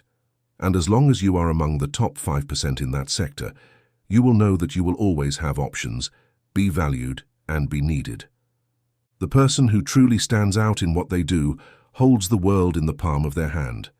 This is a reliable, calm, self-aware person who is an expert in their field. Ask yourself this question: am I that person? Deep down you know the answer. If you answered yes, you are among the luckiest and one of the most select groups on the planet. If your answer was no, you can achieve it in a surprisingly short time. The first step is to make a truly important decision. Know that the vast majority never do and are tormented by it. Failing to make this choice prevents a person from clarifying their goals. If you choose what I'm going to recommend, you can breathe deeply, sigh with relief, focus on your goal, and start working relaxed, comfortable, and confident that success will come. When asked for the formula for success, the great steel magnate Andrew Carnegie replied, "Put all your eggs in one basket and watch that basket." Let's be realistic. Who gets laid off during an economic crisis? Those who are not essential are sacrificed. When a ship is in danger of sinking, everything that is not absolutely vital for the safety of the passengers and the functioning of the ship is thrown overboard. Similarly, in a business or trade, the primary goal is to stay in the market. As long as it is operational, it can offer a necessary product or service, protect the investment of those who trust it, and provide employment for those essential to its continuity. Management has the duty to protect the business and its workers, just as the captain has the responsibility to keep the ship afloat. All a person needs to do is ensure they are a vital part of the business or organization. Those who are merely spare parts, those who do just enough to pass the time, those who say, "I won't work beyond paid hours," should expect to be sidelined when things get too tough. No one, least of all the captain, likes to throw cargo overboard. But if it helps save the ship, there is no other choice. That is why people are laid off. It has nothing to do with management or workplace relations, and in the long run it's better for everyone. When calm returns, it will be possible to offer jobs again. Each of us must therefore decide if we want to be part of the cargo or a member of the crew. It is said that millions of people today suffer from a condition called panophobia, which literally means the fear of everything. It is a feeling of anxiety, insecurity that usually manifests as a discomfort right in the pit of the stomach, especially on Sunday evenings and Monday mornings. It is a suspicion, distrust, a premonition. This unpleasant condition is said to be the result of moments when one finds oneself recognized for more than one actually does, or when one delivers less than one is capable of. It is entirely normal to deeply understand that there is something objectively wrong with receiving praise that we have not earned, or if, as employees, we are paid for something we do not do as well as we could. If we have panophobia, running away will not help. We will find that it follows us home, on the street, on weekends, and during vacations. It is within us. No matter how fast we drive or how exciting the show we are watching is, we will eventually become aware of it again. But there is a simple remedy for this malaise. It is not about jumping out of the window, but about diving into action, into work, and making the decision to be worth more than what we are paid. That is how we grow, by balancing the scale in the service we provide, knowing that our reward will come naturally. Anyone who is honest with themselves will realize they have been happier and more satisfied after completing a challenging job. A leader is someone who can help and guide others. It is the wise mother who wants her children to grow up knowing the rules of success and happiness. It is the father who sets the example that all worthwhile work must be done correctly. It is the student who strives to learn not only to get a good grade, but who has judgment and serves as a role model for peers. It is the farmer whose farm is the fruit of his hard work. It is the entrepreneur whose small business prospers over the years. Similarly, it is the loyal and dedicated employee who works for the company that pays them. A leader is anyone who recognizes the importance of improving each day and takes responsibility for their own growth as they think, plan, and act. Each of us can become this kind of leader, Simply set your goal, visualize it with all your being, savor what you imagine, and go for it. Maintain a joyful, courageous, and helpful attitude towards everyone, because you wouldn't be joyful if you knew you were going to achieve what you set out to do. Become a sponge for useful information on your journey. You don't need to spend years making the same mistakes others have already made. You will be amazed at how quickly you reach your goal, but don't be impatient. Have faith that what is meant to happen will come at the right time, and above all, you will forget everything else. Remember that everything around you, what you will have, know and experience, operates according to the true, immutable law of nature, which brings balance to the world. When Emerson wrote, "Let him cultivate prudence to its highest degree, let him understand that everything in nature, even feathers and dust, is subject to a law and not to chance, and that what one sows, one reaps." Look around you. Assess your current situation, because it is simply the harvest of your past. Are you satisfied with it? Is it what you want? Then you will know what you need to sow today and always. In the work accomplished lies the quiet, serene, and joyful certainty that you will soon reap an abundant harvest. I remind you that success as a human being in modern society is not something natural. It requires us to serve others. For that, we have our minds, our talents, some time, and our free will. In this way, we become what we seriously set out to be, in accordance with our natural attitudes. It is simply a matter of following our inner voice. Emerson said it was like a vibrating metal cord within us. Be a leader. Contain the basic information and big ideas we need to achieve any goal we choose. Listen to this text often. You will be surprised by everything you missed the first time. Consider these 12 chapters as your success companions. You can always count on them, and you will be delighted by the enthusiasm and emotion you will feel as you discover new meaning and rewards for your life.